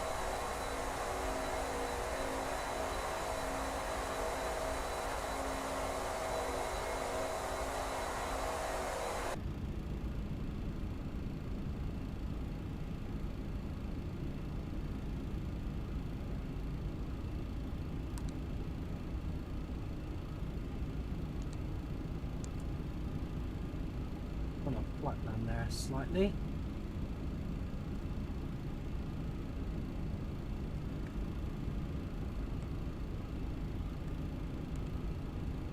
There we go.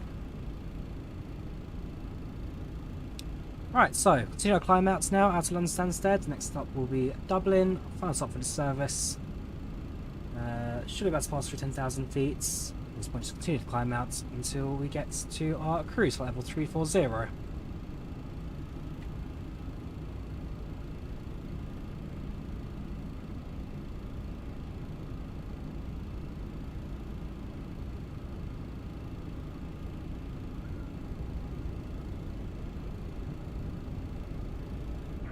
FedEx 5202, route direct Olney, Oscar Lima November Echo Yankee, and you can continue climb now, final level, flight level 340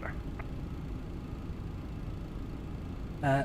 Continue direct to Olney and level 340 for FedEx 5202, thank you.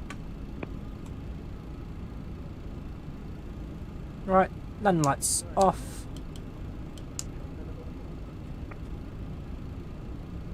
Runway 91 Juliet Golf, yep, no problem, you can route now direct Coxie, Kilo, Oscar, Kilo.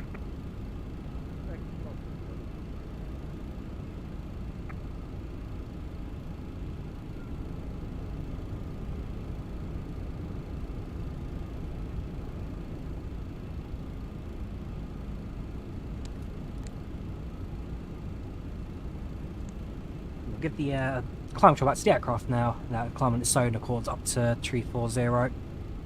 Should be a fairly simple leg, this one, not expecting much in the way. Weather fairly clear throughout, and fingers crossed the approach on Odin Dublin's a lot smoother, so there'll be no random kind of turn and jumps on the final.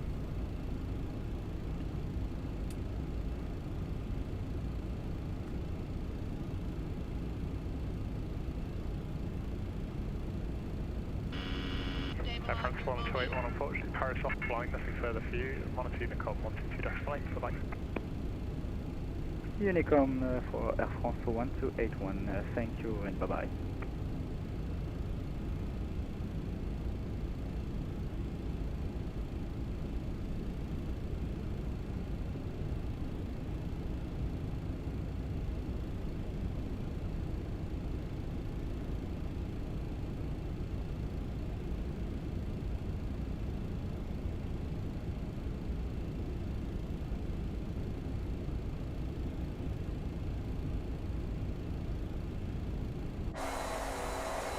GSX does cargo from passenger planes? Yes, it does, Chad. Not a feature I use too often, so I thought I'd show it out on today's leg. But yes, GSX does do cargo loading as well.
Yeah, not the biggest engines in the world, but certainly a powerful one at the very least.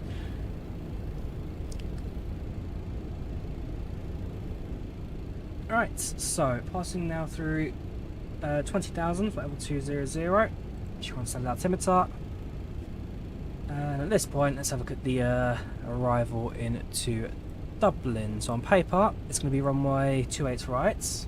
Ooh, 28 right. That's the new runway at Dublin. That's going to be a fun one to land at. Runway 28 right.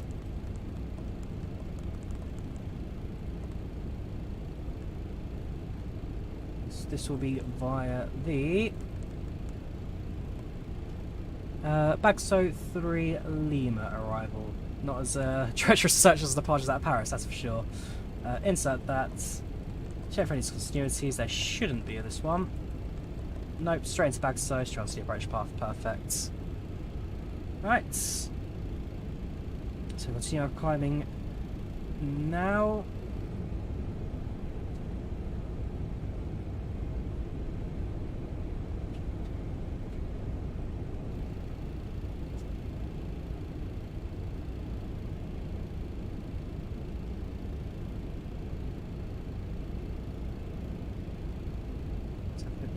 Weather at Dublin at the moment, a bit of performance, grab the weather information, Dublin, and yeah, again, plenty of distance on the runway. Should correct some one be handy. Cool. So, in terms of approach information, it's going to be flaps again 35 landing, approach speed 163 landing at 158, and everything else looks pretty good. Slightly longer flights into Dublin, but not by much. Still within the hour.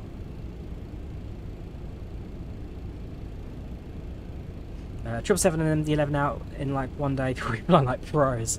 Again, it all comes down to push efficiency. I mean, most aircraft fly with a similar kind of like ideology. Turn the batteries on, turn the hydraulics on, APU, engines, go. It all comes down to where these switches are. You kind of need to learn the process in your minds, but again, besides a McDonnell Douglas to a Boeing, they are very similar in some regards. I've flown 717 in the past from TFDi Design, so again, same methodology in that. I've flown the MD-80 in Leonardo, so again, there are similar methodologies that cross over from one aircraft to another. It just comes down to your learning to figure out where these switches are, but there are similarities, commonalities across most aircraft out there. Just takes a bit of practice and a trial flight. In my case, one was from Stansted to Dublin this morning. Other than that, pretty good so far. So continue our climb out now. Going to be flying over Leicester very shortly.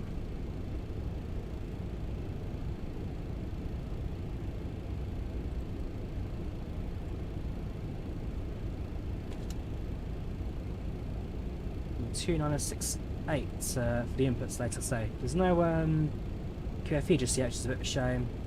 So we have to go to inches 2968.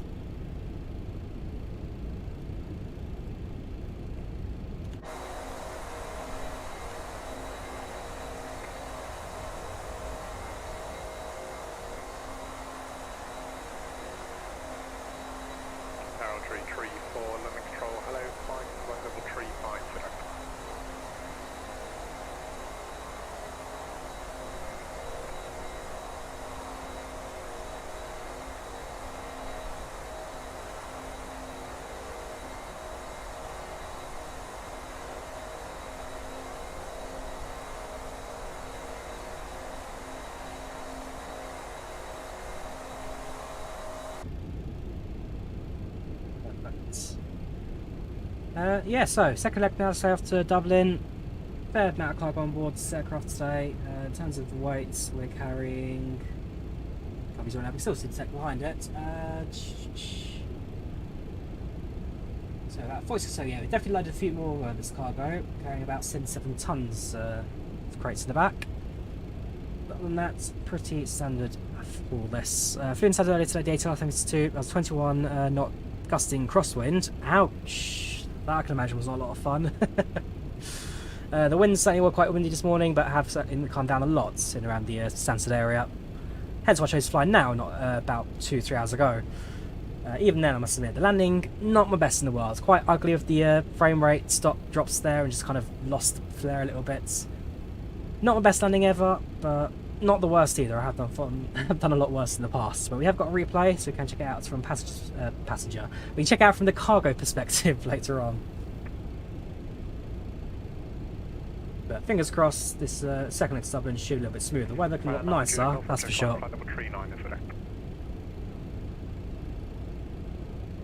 Almost cruising altitude, now approaching flight level Runway 310. Brussels offline, nothing further, Unicom 128, bye-bye. Air Algerie Tree 4, Paris offline, nothing further, Unicom 122.8, bye-bye.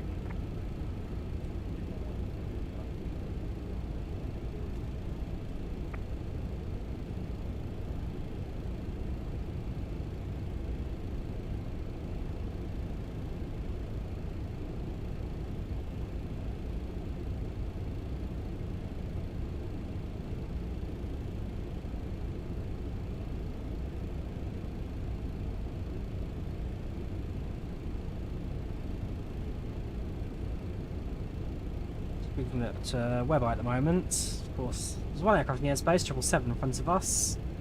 Down there, 738. 738. So the 777s have calmed down a little bit. There we go, not by much though. 777, 777, an A320, another 777, 738. Still a lot of these flying about. 777, 777. So many, 777. Like, come on, who flies from Oslo to Hamburg in a 777?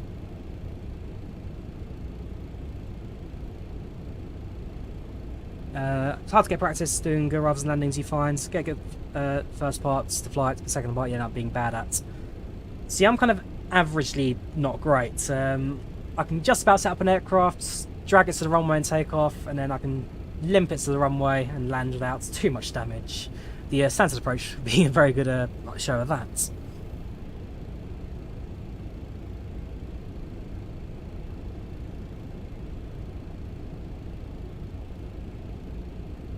Right, welcome to cruise level 340.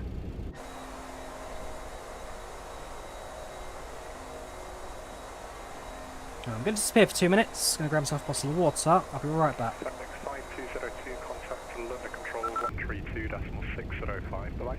Okay, not quite yet. Over to London on 132.605 for FedEx 5202. Thank you for service. Bye bye. Right, so contact London now. That's 132.605.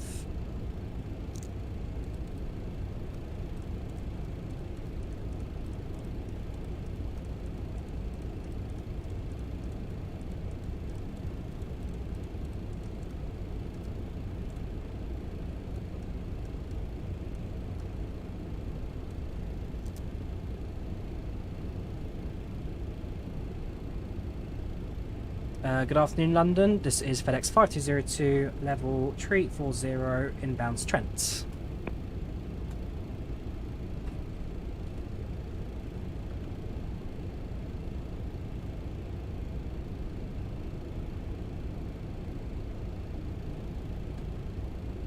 They have just logged in, so I'll give them a minute to get themselves ready.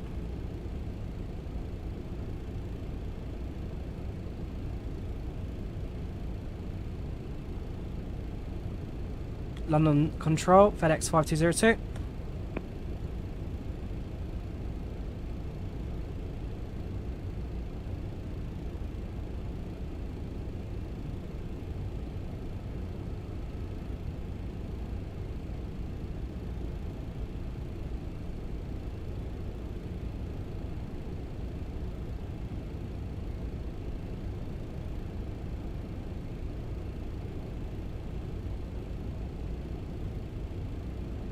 London Control, hello, KLM 396.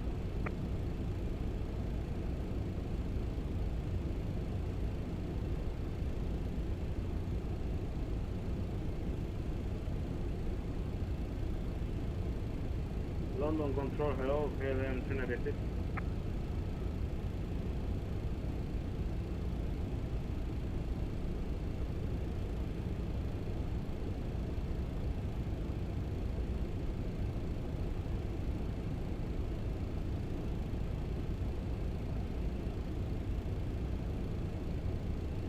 Movement, contact us, that's right. As for now, we're at cruising altitude, top of descent. London Control, Shouldn't be too far away. KLM's going to try its best, even though... KLM 396, there we go. Good evening, London Control, roger. Good afternoon, London Control. This is FedEx 5202, level 340, just leaving Trent. FedEx 5202, good evening, London Control, roger. Super. So we're now established. We're on frequency. London Control, hello, KLM 396, how check? KLM 396, good evening, London Control, readability 5. Roger, thank you, KLM 396, flight level 313. Right, no quick run down, grab a spot in the water. Back in 30 KLM seconds. 396, climb flight level 340. Climb to 340, KLM 396.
FedEx 5202, route direct back, sir.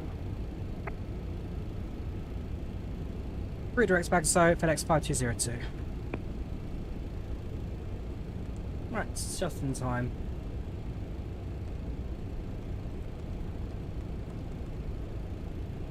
Back, so directs to that.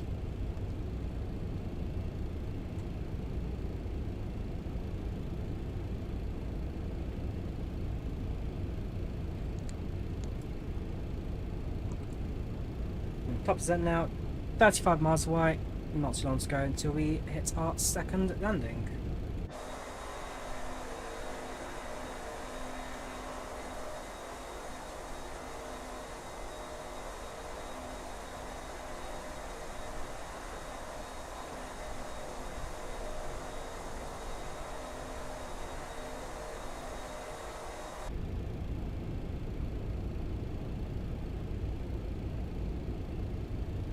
Based on our current routing that directs there, we do now fly along the North Welsh coast, fairly direct now. So where before we're going to kind of fly more around, we now have a direct, so kind of touch the top of Alnwick, as well as a view of the coastline below. Gives a bit more scenery to enjoy it, that's for sure. So the angle of the sun in the water now. FedEx 5202, when ready, descend flight level 160. When ready, descend level 160 FedEx of 5202. Alright, drop down to 16. And as soon as you hit top of drop in about 20 miles, we'll start the descent. London Control, this is Beaver 64 Kilo Alpha, flight level 120 now. Beaver 64 Kilo Alpha, good evening, London Control, climb now, flight level 390. Climbing flight level 390, Beaver 64 Kilo Alpha.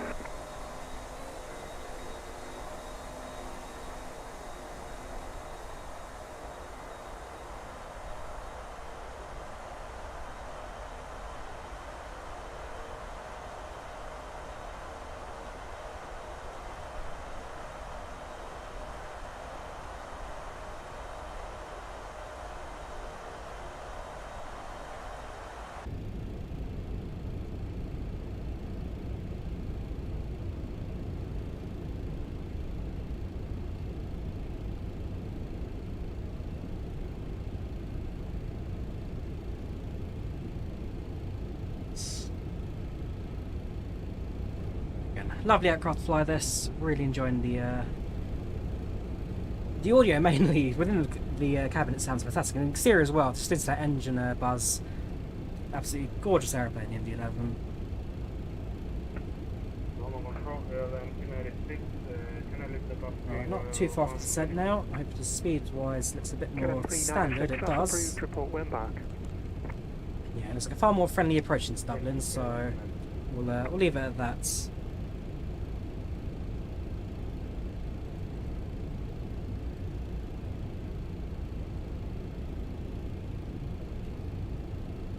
Yep, there you go. The ATC actually is streaming right now.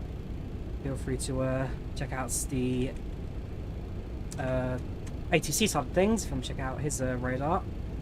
My little FedEx there. Not too far off leaving the airspace.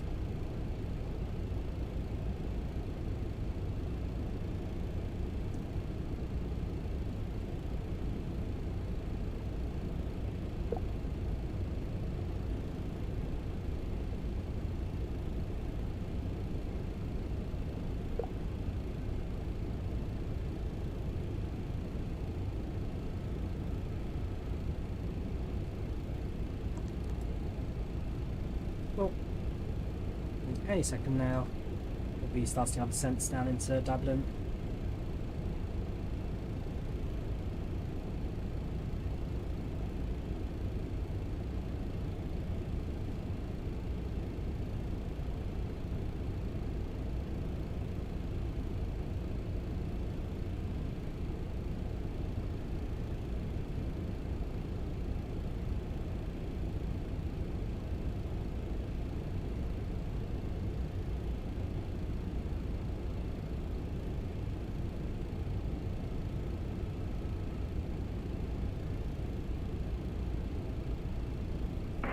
Flight speed by 64 Kilo Alpha request. Speed by 64 Kilo Alpha, pass your message. Yes, so we just bought the new PMDT 777. Do you have CPLC enabled for just to try how it works in the CPLC? Speed by 64 Kilo Alpha. Negative on the CPLC as I'm not currently not currently active on my position. Okay, thank you very much.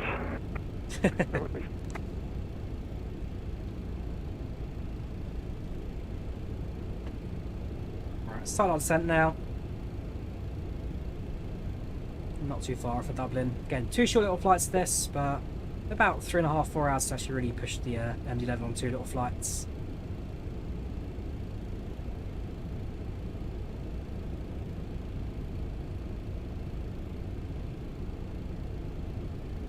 In reality, 5202 would be a Boeing 767 cargo. So yeah, we are, I guess, not finding the right aircraft type per se, but they're still both wide bodies and both still operate fairly similar kind of conditions within the FedEx fleet. So on this occasion, it's an aircraft swap. We're doing it in the MD, but it is a lot of fun regardless.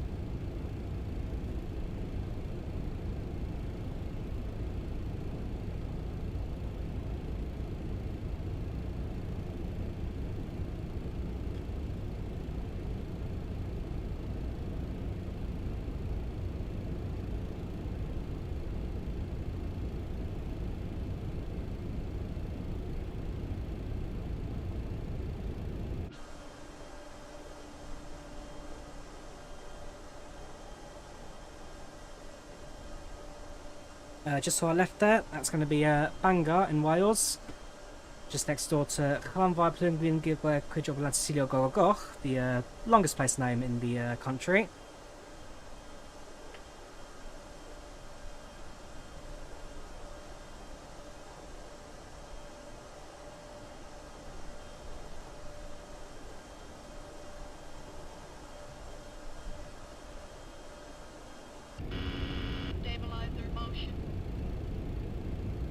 Very shortly, we'll be leaving London Control and make the approach landing in Unicom into Dublin. To be fair, don't mind Unicom landing, it means that we get to stick to our approach path, no real kind of changes to that. I'm happy with what we got, don't want to shroud things too much.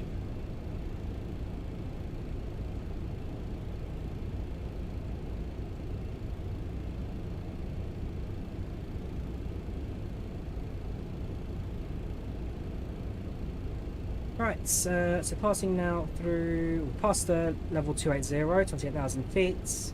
Speed-wise, pretty good. We will use some spoilers to assist to slow down later on in the descent.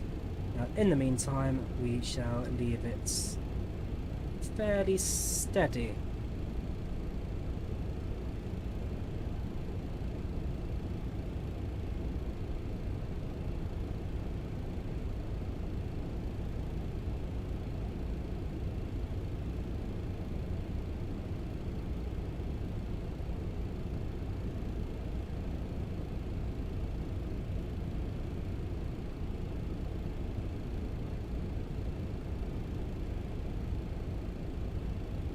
How's it compared to the Fidelity Phoenix? Systems is good, places being there, what's your thoughts?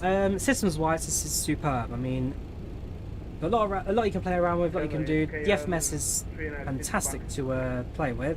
KLM 396, roger, thank you. Systems wise, again, overhead panel, everything works as you'd expect it to. Got to learn the difference between kind of like manual and automatic control, so you can you switch over to manual systems if you really want to, but the automatic controls do a pretty good job of handling the aircraft without any problems. Apart from fuel pumps, sometimes you might do manual fuel pumps just to adjust how you need things to run. But beyond that, yeah, everything runs pretty well. The tablet, very nice put together, gives you everything you need to know for takeoff and landing.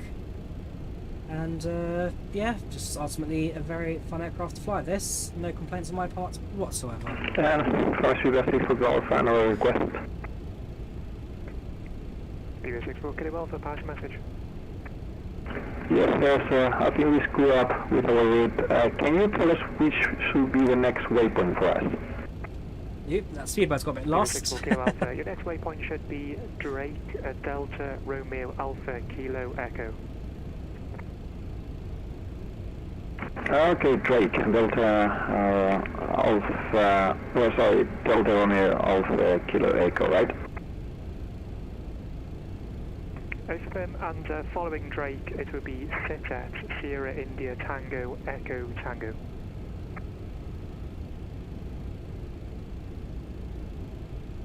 So again, we've been cleared down to level 160 by ATC.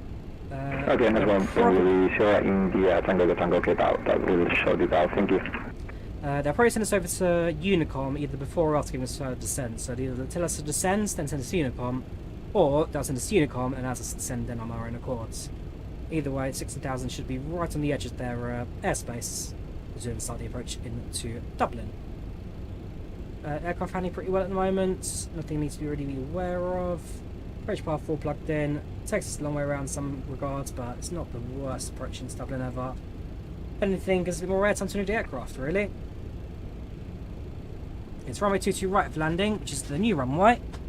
I don't think I've been on the new runway yet, either in definitely not in real life. Real life I've only ever used the old runway. I've been to twice to Dublin with the new runway open, still both times used the old one. And then flight sim, always use the old runway, so fun little excursion, I guess. New aeroplane, new runway at Dublin. You can the MK Studios scenery there. Steven 64 Kilo Alpha, my service terminates. Free exchange approved, Unicom 122-8, good evening. 122.8, thank you very much for your help, have a nice day.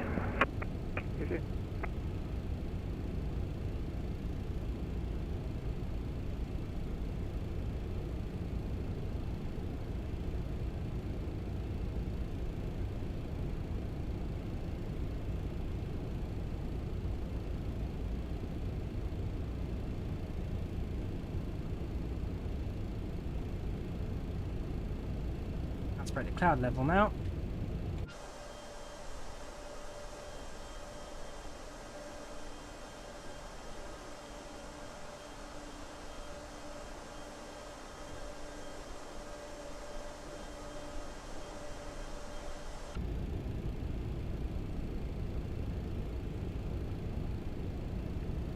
FedEx 5202, my service terminates. Free exchange approved, Unicom 122-8, good evening. Over to Unicom 122 for FedEx 5202. Thank you for service, take care, and have a good evening. Bye bye. Right, so I'm going to drop down to 2,500.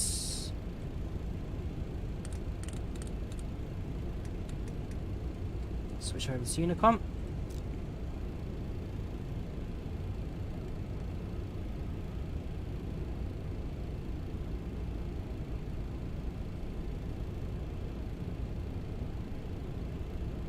Tell you what, we'll clear some of these waypoints, so don't want to... this one.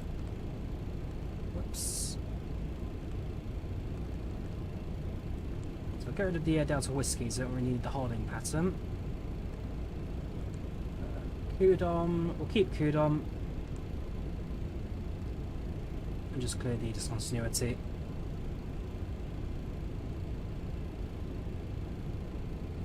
Kogax, Kudom.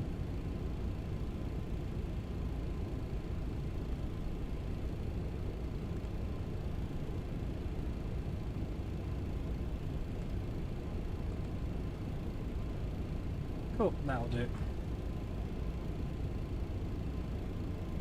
This is a Purity Speed Pilot, so the MD-11 releases on the 2nd of July, so still got a few more days left to go, and bound to be several updates, fixes and tweaks made to the airplane before it does go out live.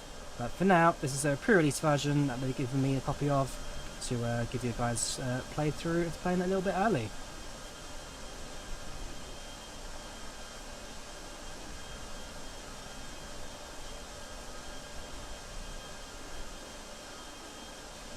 And yeah, having a lot of fun with it so far. Looks fantastic, sounds gorgeous. And flight dynamics, not a bad thing to say about it. Handles like a beauty. On the ground, spins like a tank. The ground, I'm not a fan of the turn circle, but that's down to the aircraft really. Not everything can be as smooth as Cessna when you're on the ground. Right, let's go this short final now. So we're gonna make this left-hand turn coming up now.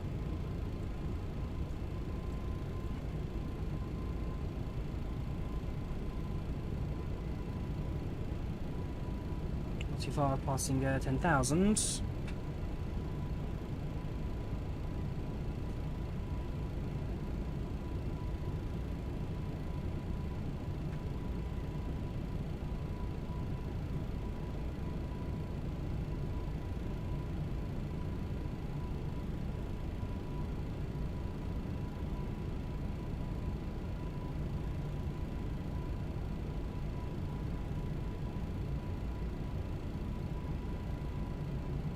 Yep, there you go.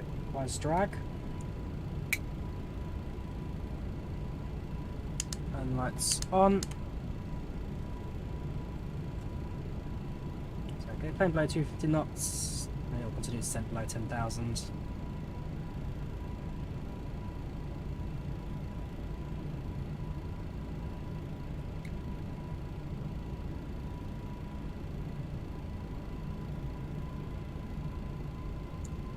Oh, spoilers attracts.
motion.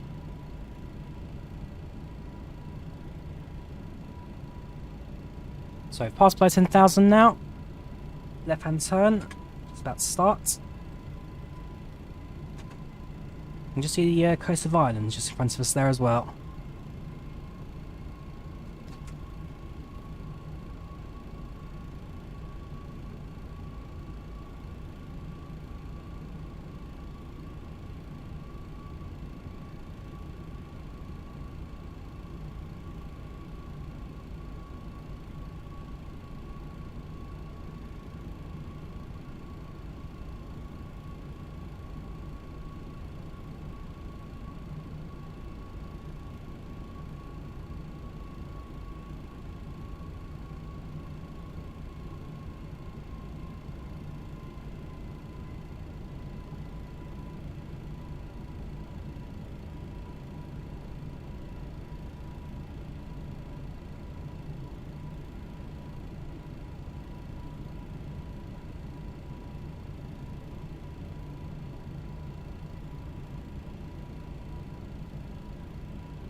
Stabilizer motion.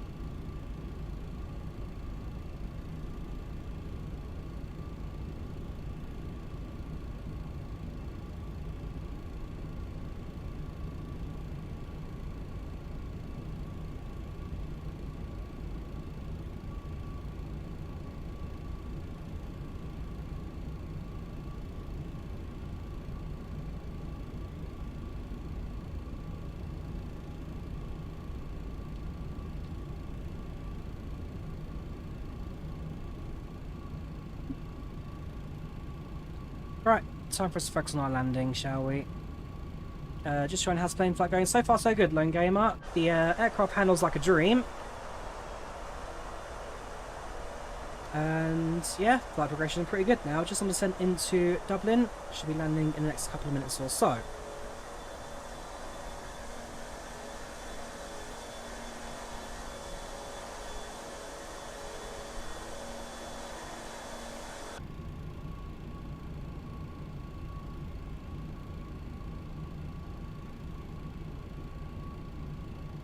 Might do is get a direct instead to oh, let's try that. Seems a bit more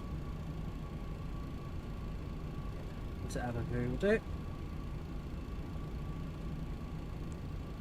Just gives us a slightly better straightened approach to Dublin. Altitude wise, aircraft should handle it without any problems.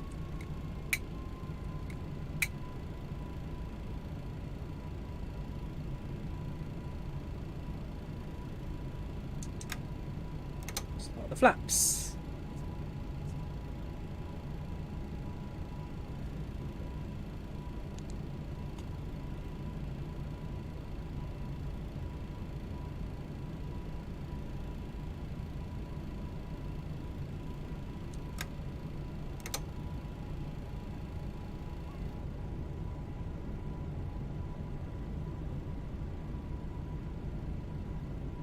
Yeah, maybe a cargo aeroplane this, but you do have a couple of inspection windows on the sides that we can peer out of. One in front of the engine and just one behind it as well, so we do have an opportunity to enjoy some wing views, I guess. Not passenger view, cargo view.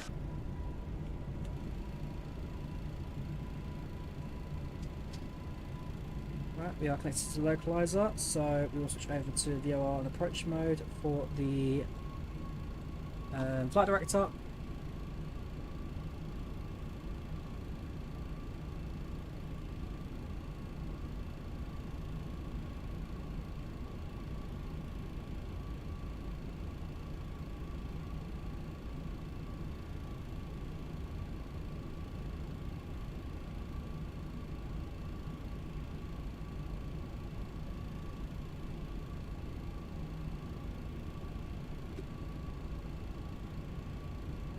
Can we smell the smoke on the asteroid? I mean, for an aircraft of this age, quite possibly. It's late 1990s, early 2000s that smoking got banned off aeroplanes, so depending if it's like an early build MD-11 and converts to cargo, quite possibly. It's like not impossible for this aeroplane. Right, passing through 4,500 now, not too far off the glide path.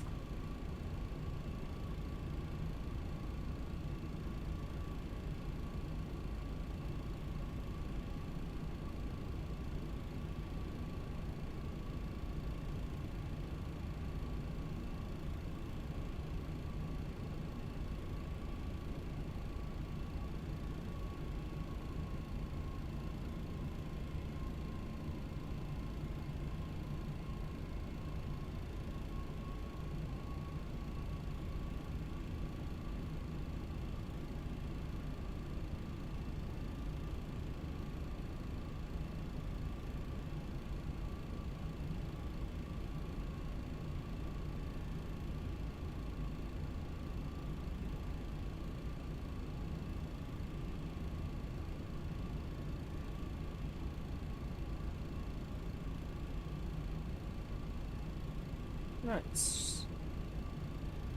Right, and turn coming up. Now puts us in line the runway. Runway 28 right. Double check web eyes. No ET at the moment. It's Dublin, so no need to communicate with anyone just yet.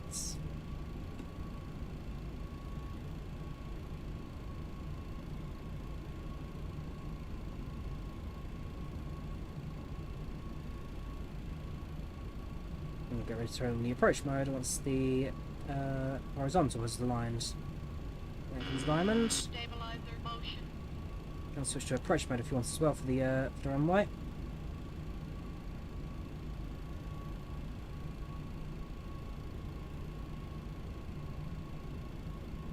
Approach mode armed.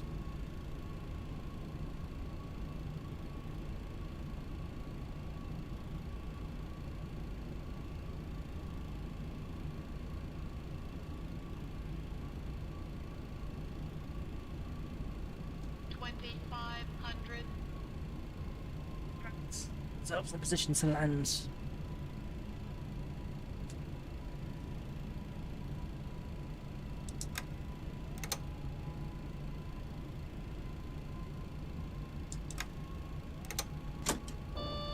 Landing gear. Gear down. Landing gear. Landing gear. Landing gear. So the aircraft now adjust the throttle, keep it steady. Stabilizer motion. And very shortly, ship ourselves along the glide slope into lands. There comes the Diamond.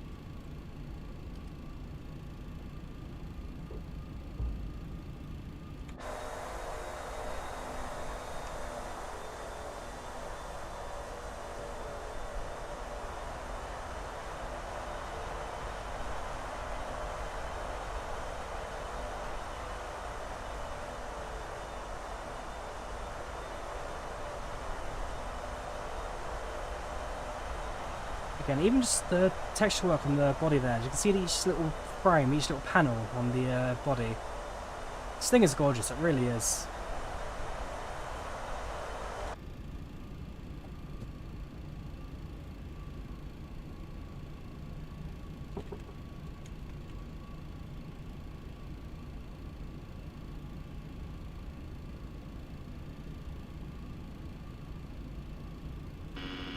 Stabilizer motion. That was my father with dinner. Right, start up, we're going to replay the landing. DOP checks the gear down, 3 greens, flaps set, spoilers armed. Pre-land checks complete.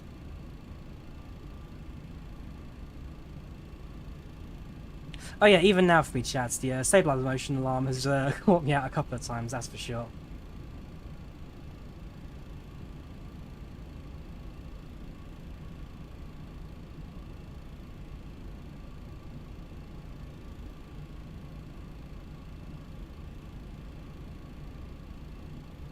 There we go. We're on the glide path. Aircraft's running nice and steady. No issues on my end. Let's get ready to take over the throttle.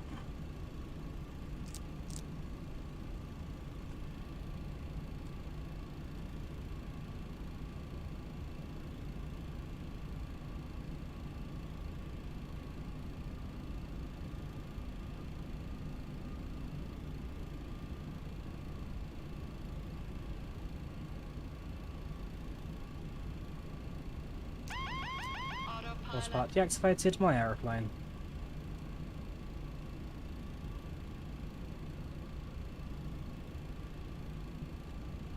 A little bit of crosswinds, 8-9 knots. Glide slow. Glide slow. Glide slow.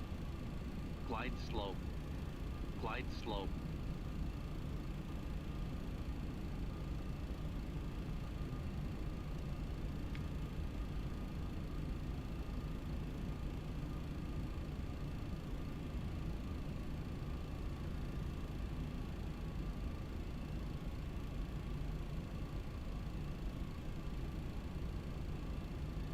Right, a little bit on the high side, but 500. not too bad. It's now a 17 knot crosswind. You can see the crosshairs on the lower panel there. 400.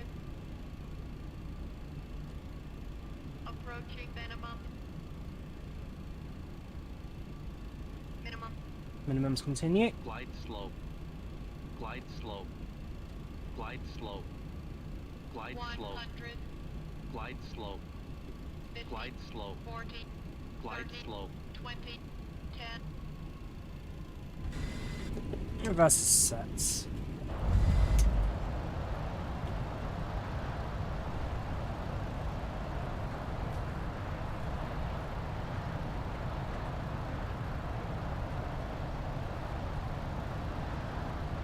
Knots, 80 knots, 60 knots reverses idle. Just about. It can be a default aeroplane at times, Drawyah. It's not impossible, but certainly getting this aircraft down happy and landing does take a little bit of time, that's for sure. So there's 2 flights now. It's my 3rd flight overall, and that's probably my best of the 3 landings. So yeah, it does take a bit of time to get used to, but once you get a hang of it, it's not terrible. Just takes a bit of practice really, get used to the physics. Don't forget you are flying with 3 engines at the back, so any thrust you produce at the rear does help push the aircraft forwards. So yeah, it was a 170 knot landing. Our VREF was definitely a bit of a faster one. If it was to show us the numbers. To be fair, yes, approach speed was 163. And the 15 knot headwind, 15 knot crosswind wanted a bit more speed to kind of help fight that anyway. So a bit on the higher side of speed, but not excessive to get the aircraft down. Get the APU started. No switches now. There. Whoops. Not paying attention to neither. Spoilers down, flaps up. Let's go taxi to Dublin's cargo terminal, which is down south of the main terminal, as far away from here as you can physically get. So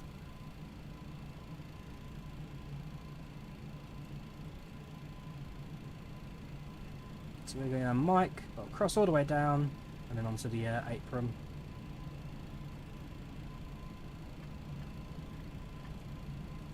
Max back angle, I'm afraid you're a bit late for that, Drawyah. It's, we're already on the ground. This is my last flight of the trip. But there will be more more MD-11 streams coming soon, so definitely opportunities to ask in the next upcoming flights.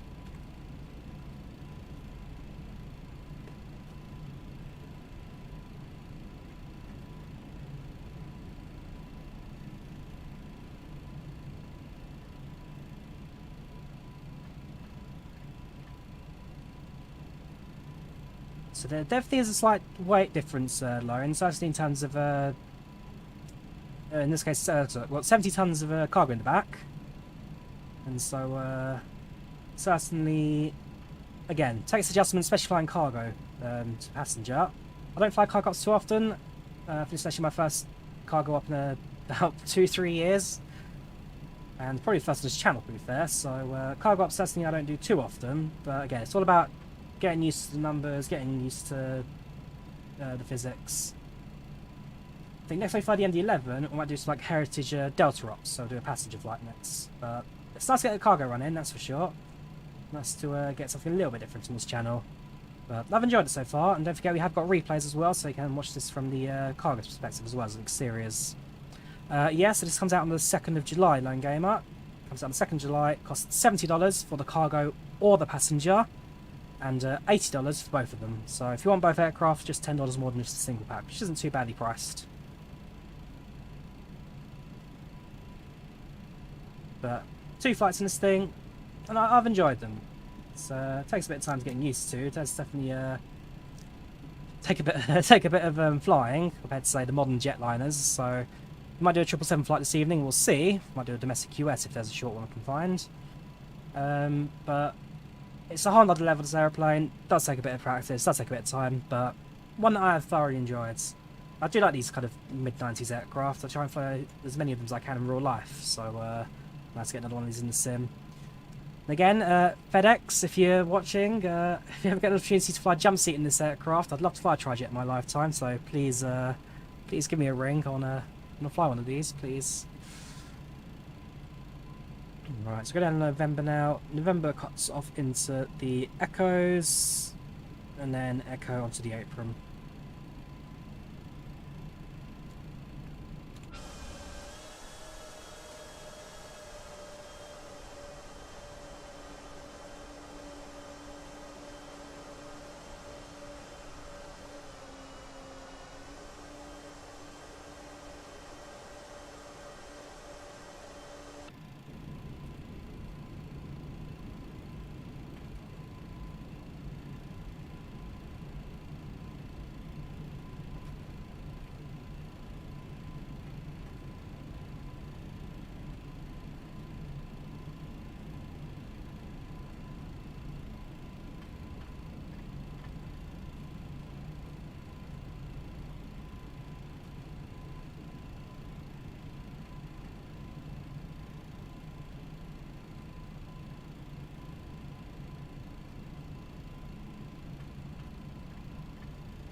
Cool. So continue straight, go in this taxiway, and find a little gap on the left there.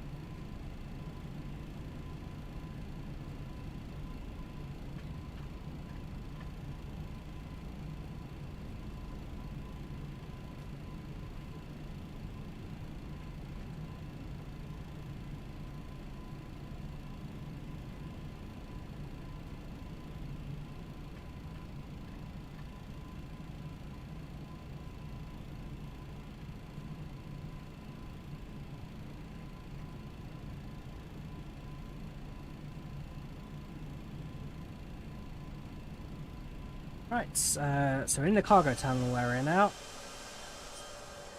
See if we can find a FedEx livery. If not, then we'll just stick it anywhere here, to be fair.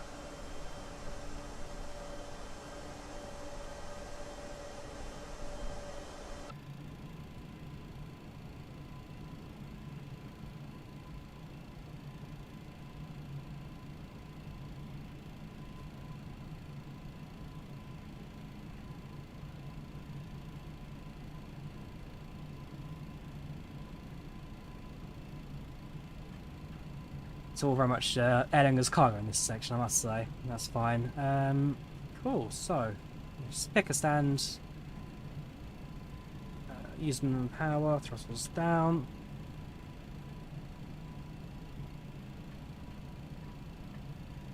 Park off to the end here where it's a little bit wider because it's a bit more space to do our ground operations.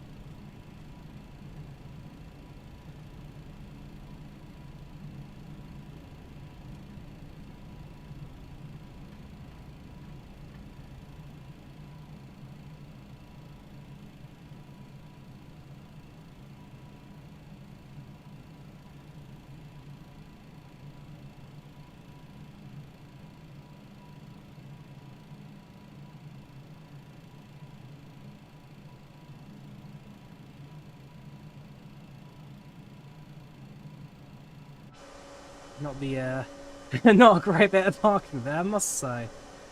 That's abysmal.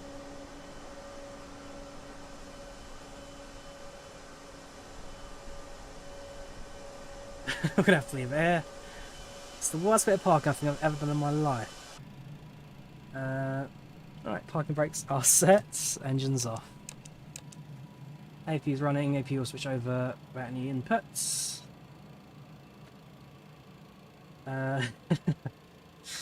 Beacon lights off. Let's aircraft deloaded, shall we? Request the boarding. Leave it for sky handling.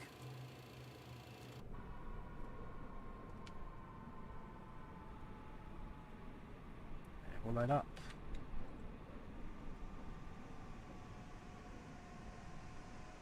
That's a shocking parking job. Oh no, that's. I do apologise to the Crown staff at Dublin. This is going to be very awkward to work around now.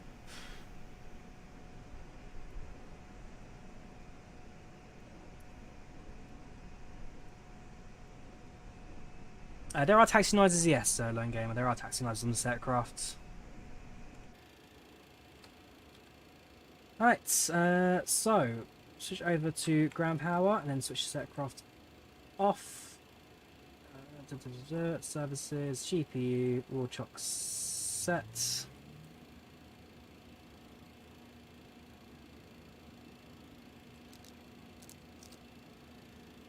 AP shutting down.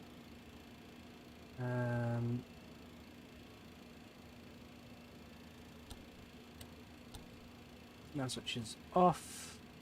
Everything else is running automatic, so nothing really needs to do in that case. And the cargo doors again, it beams a bit slow to respond on landing, but beyond that, it's not too bad. Right. Everything's pretty much good to go now, just a case of shutting down the engines, shutting down the power when the aircraft's boarded.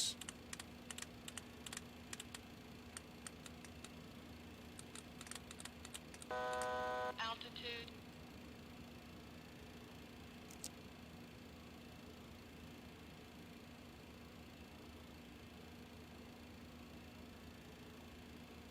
Again, something I'll bring up, the cargo doors, like I say, they're supposed to open quite quickly once we've landed, but on this occasion they just seem to be a bit sluggish when we get to the gates.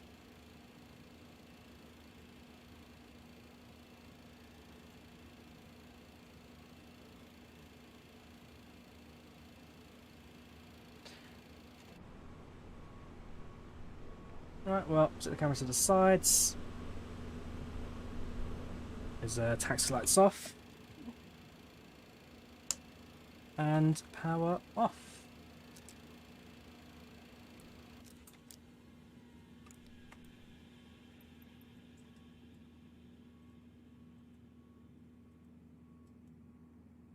Yeah, not liking that. Oh well. So, there you go. Couple lights in the MD-11. We've got a few replays, like I say, so we can give those a watch shortly. They'll be in the flight report for this one. Body head schedule, but other than that, it's just pretty standard flights for cargo. Yeah, so, disconnect from IVAO. Thank you for the ATC today. End of flights on Volanta. And load the aircraft up for ready to fly.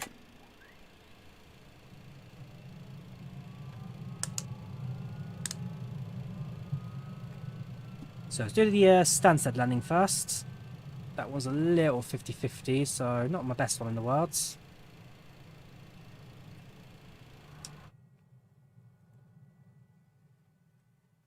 Give the scenery minutes load up as well.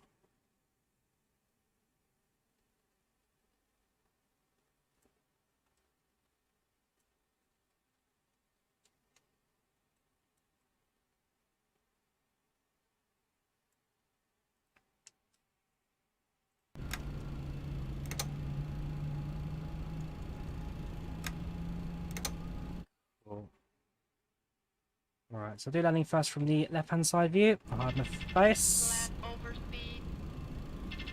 Overspeed. Overspeed. Overspeed. Don't know about the overspeeds. It shouldn't be. We weren't doing 500 knots.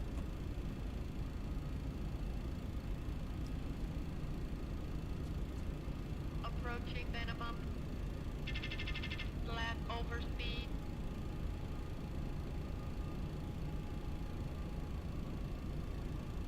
So yeah, approach yourself fairly steady. No real issues with that one. It's that lag spike at the very end, which just caught me out, and then up lifting the nose again. Missed the flare, and just nose again. Flat over speed. Yeah, the lag spike's definitely meant it's the friendliest replay ever. Flat over speed.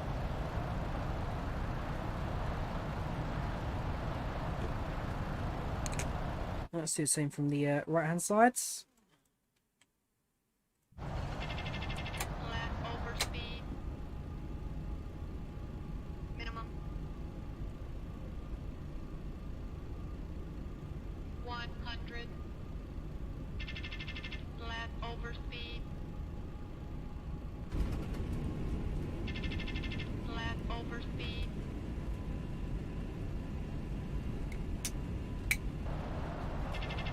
Flat over speed.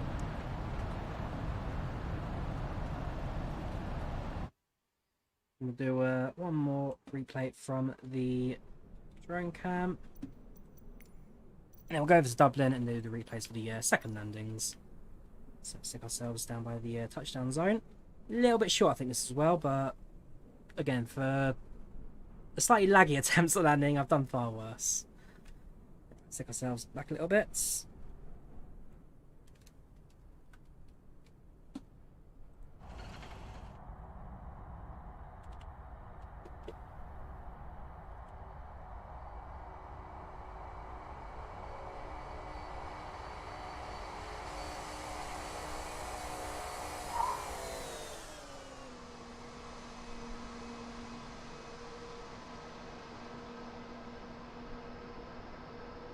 Yeah, a bit on the heavy side, but I have done far worse, that's for sure. Right, spawning over at Dublin now, and let's do the replay for our second landing.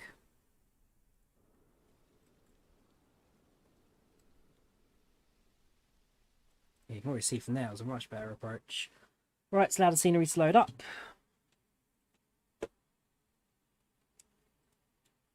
Approaching minimum.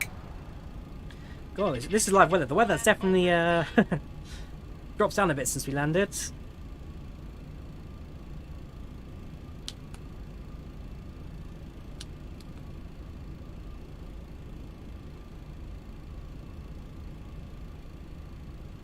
Short final in.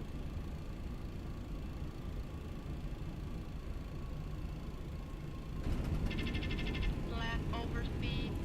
Don't know about the positive 1,000 feet per landing rate, but certainly a lot smoother, that one.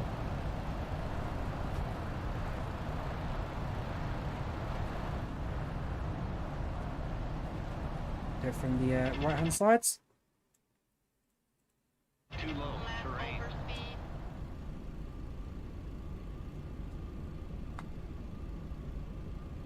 One 50, 40, 30, 20, 10. Flat over speed.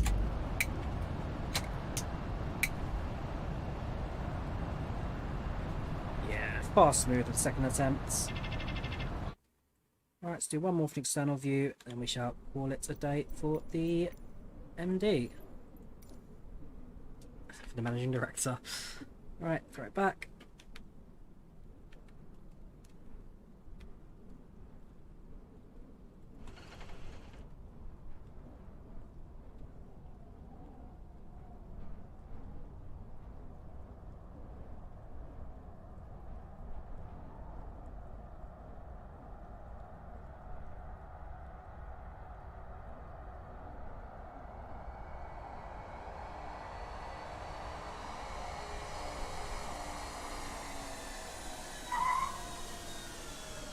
Not bad. Not bad at all. Quick, there goes Nova again. Yeah, just keeping that nose down I've got to work on. Just keeping that nose down.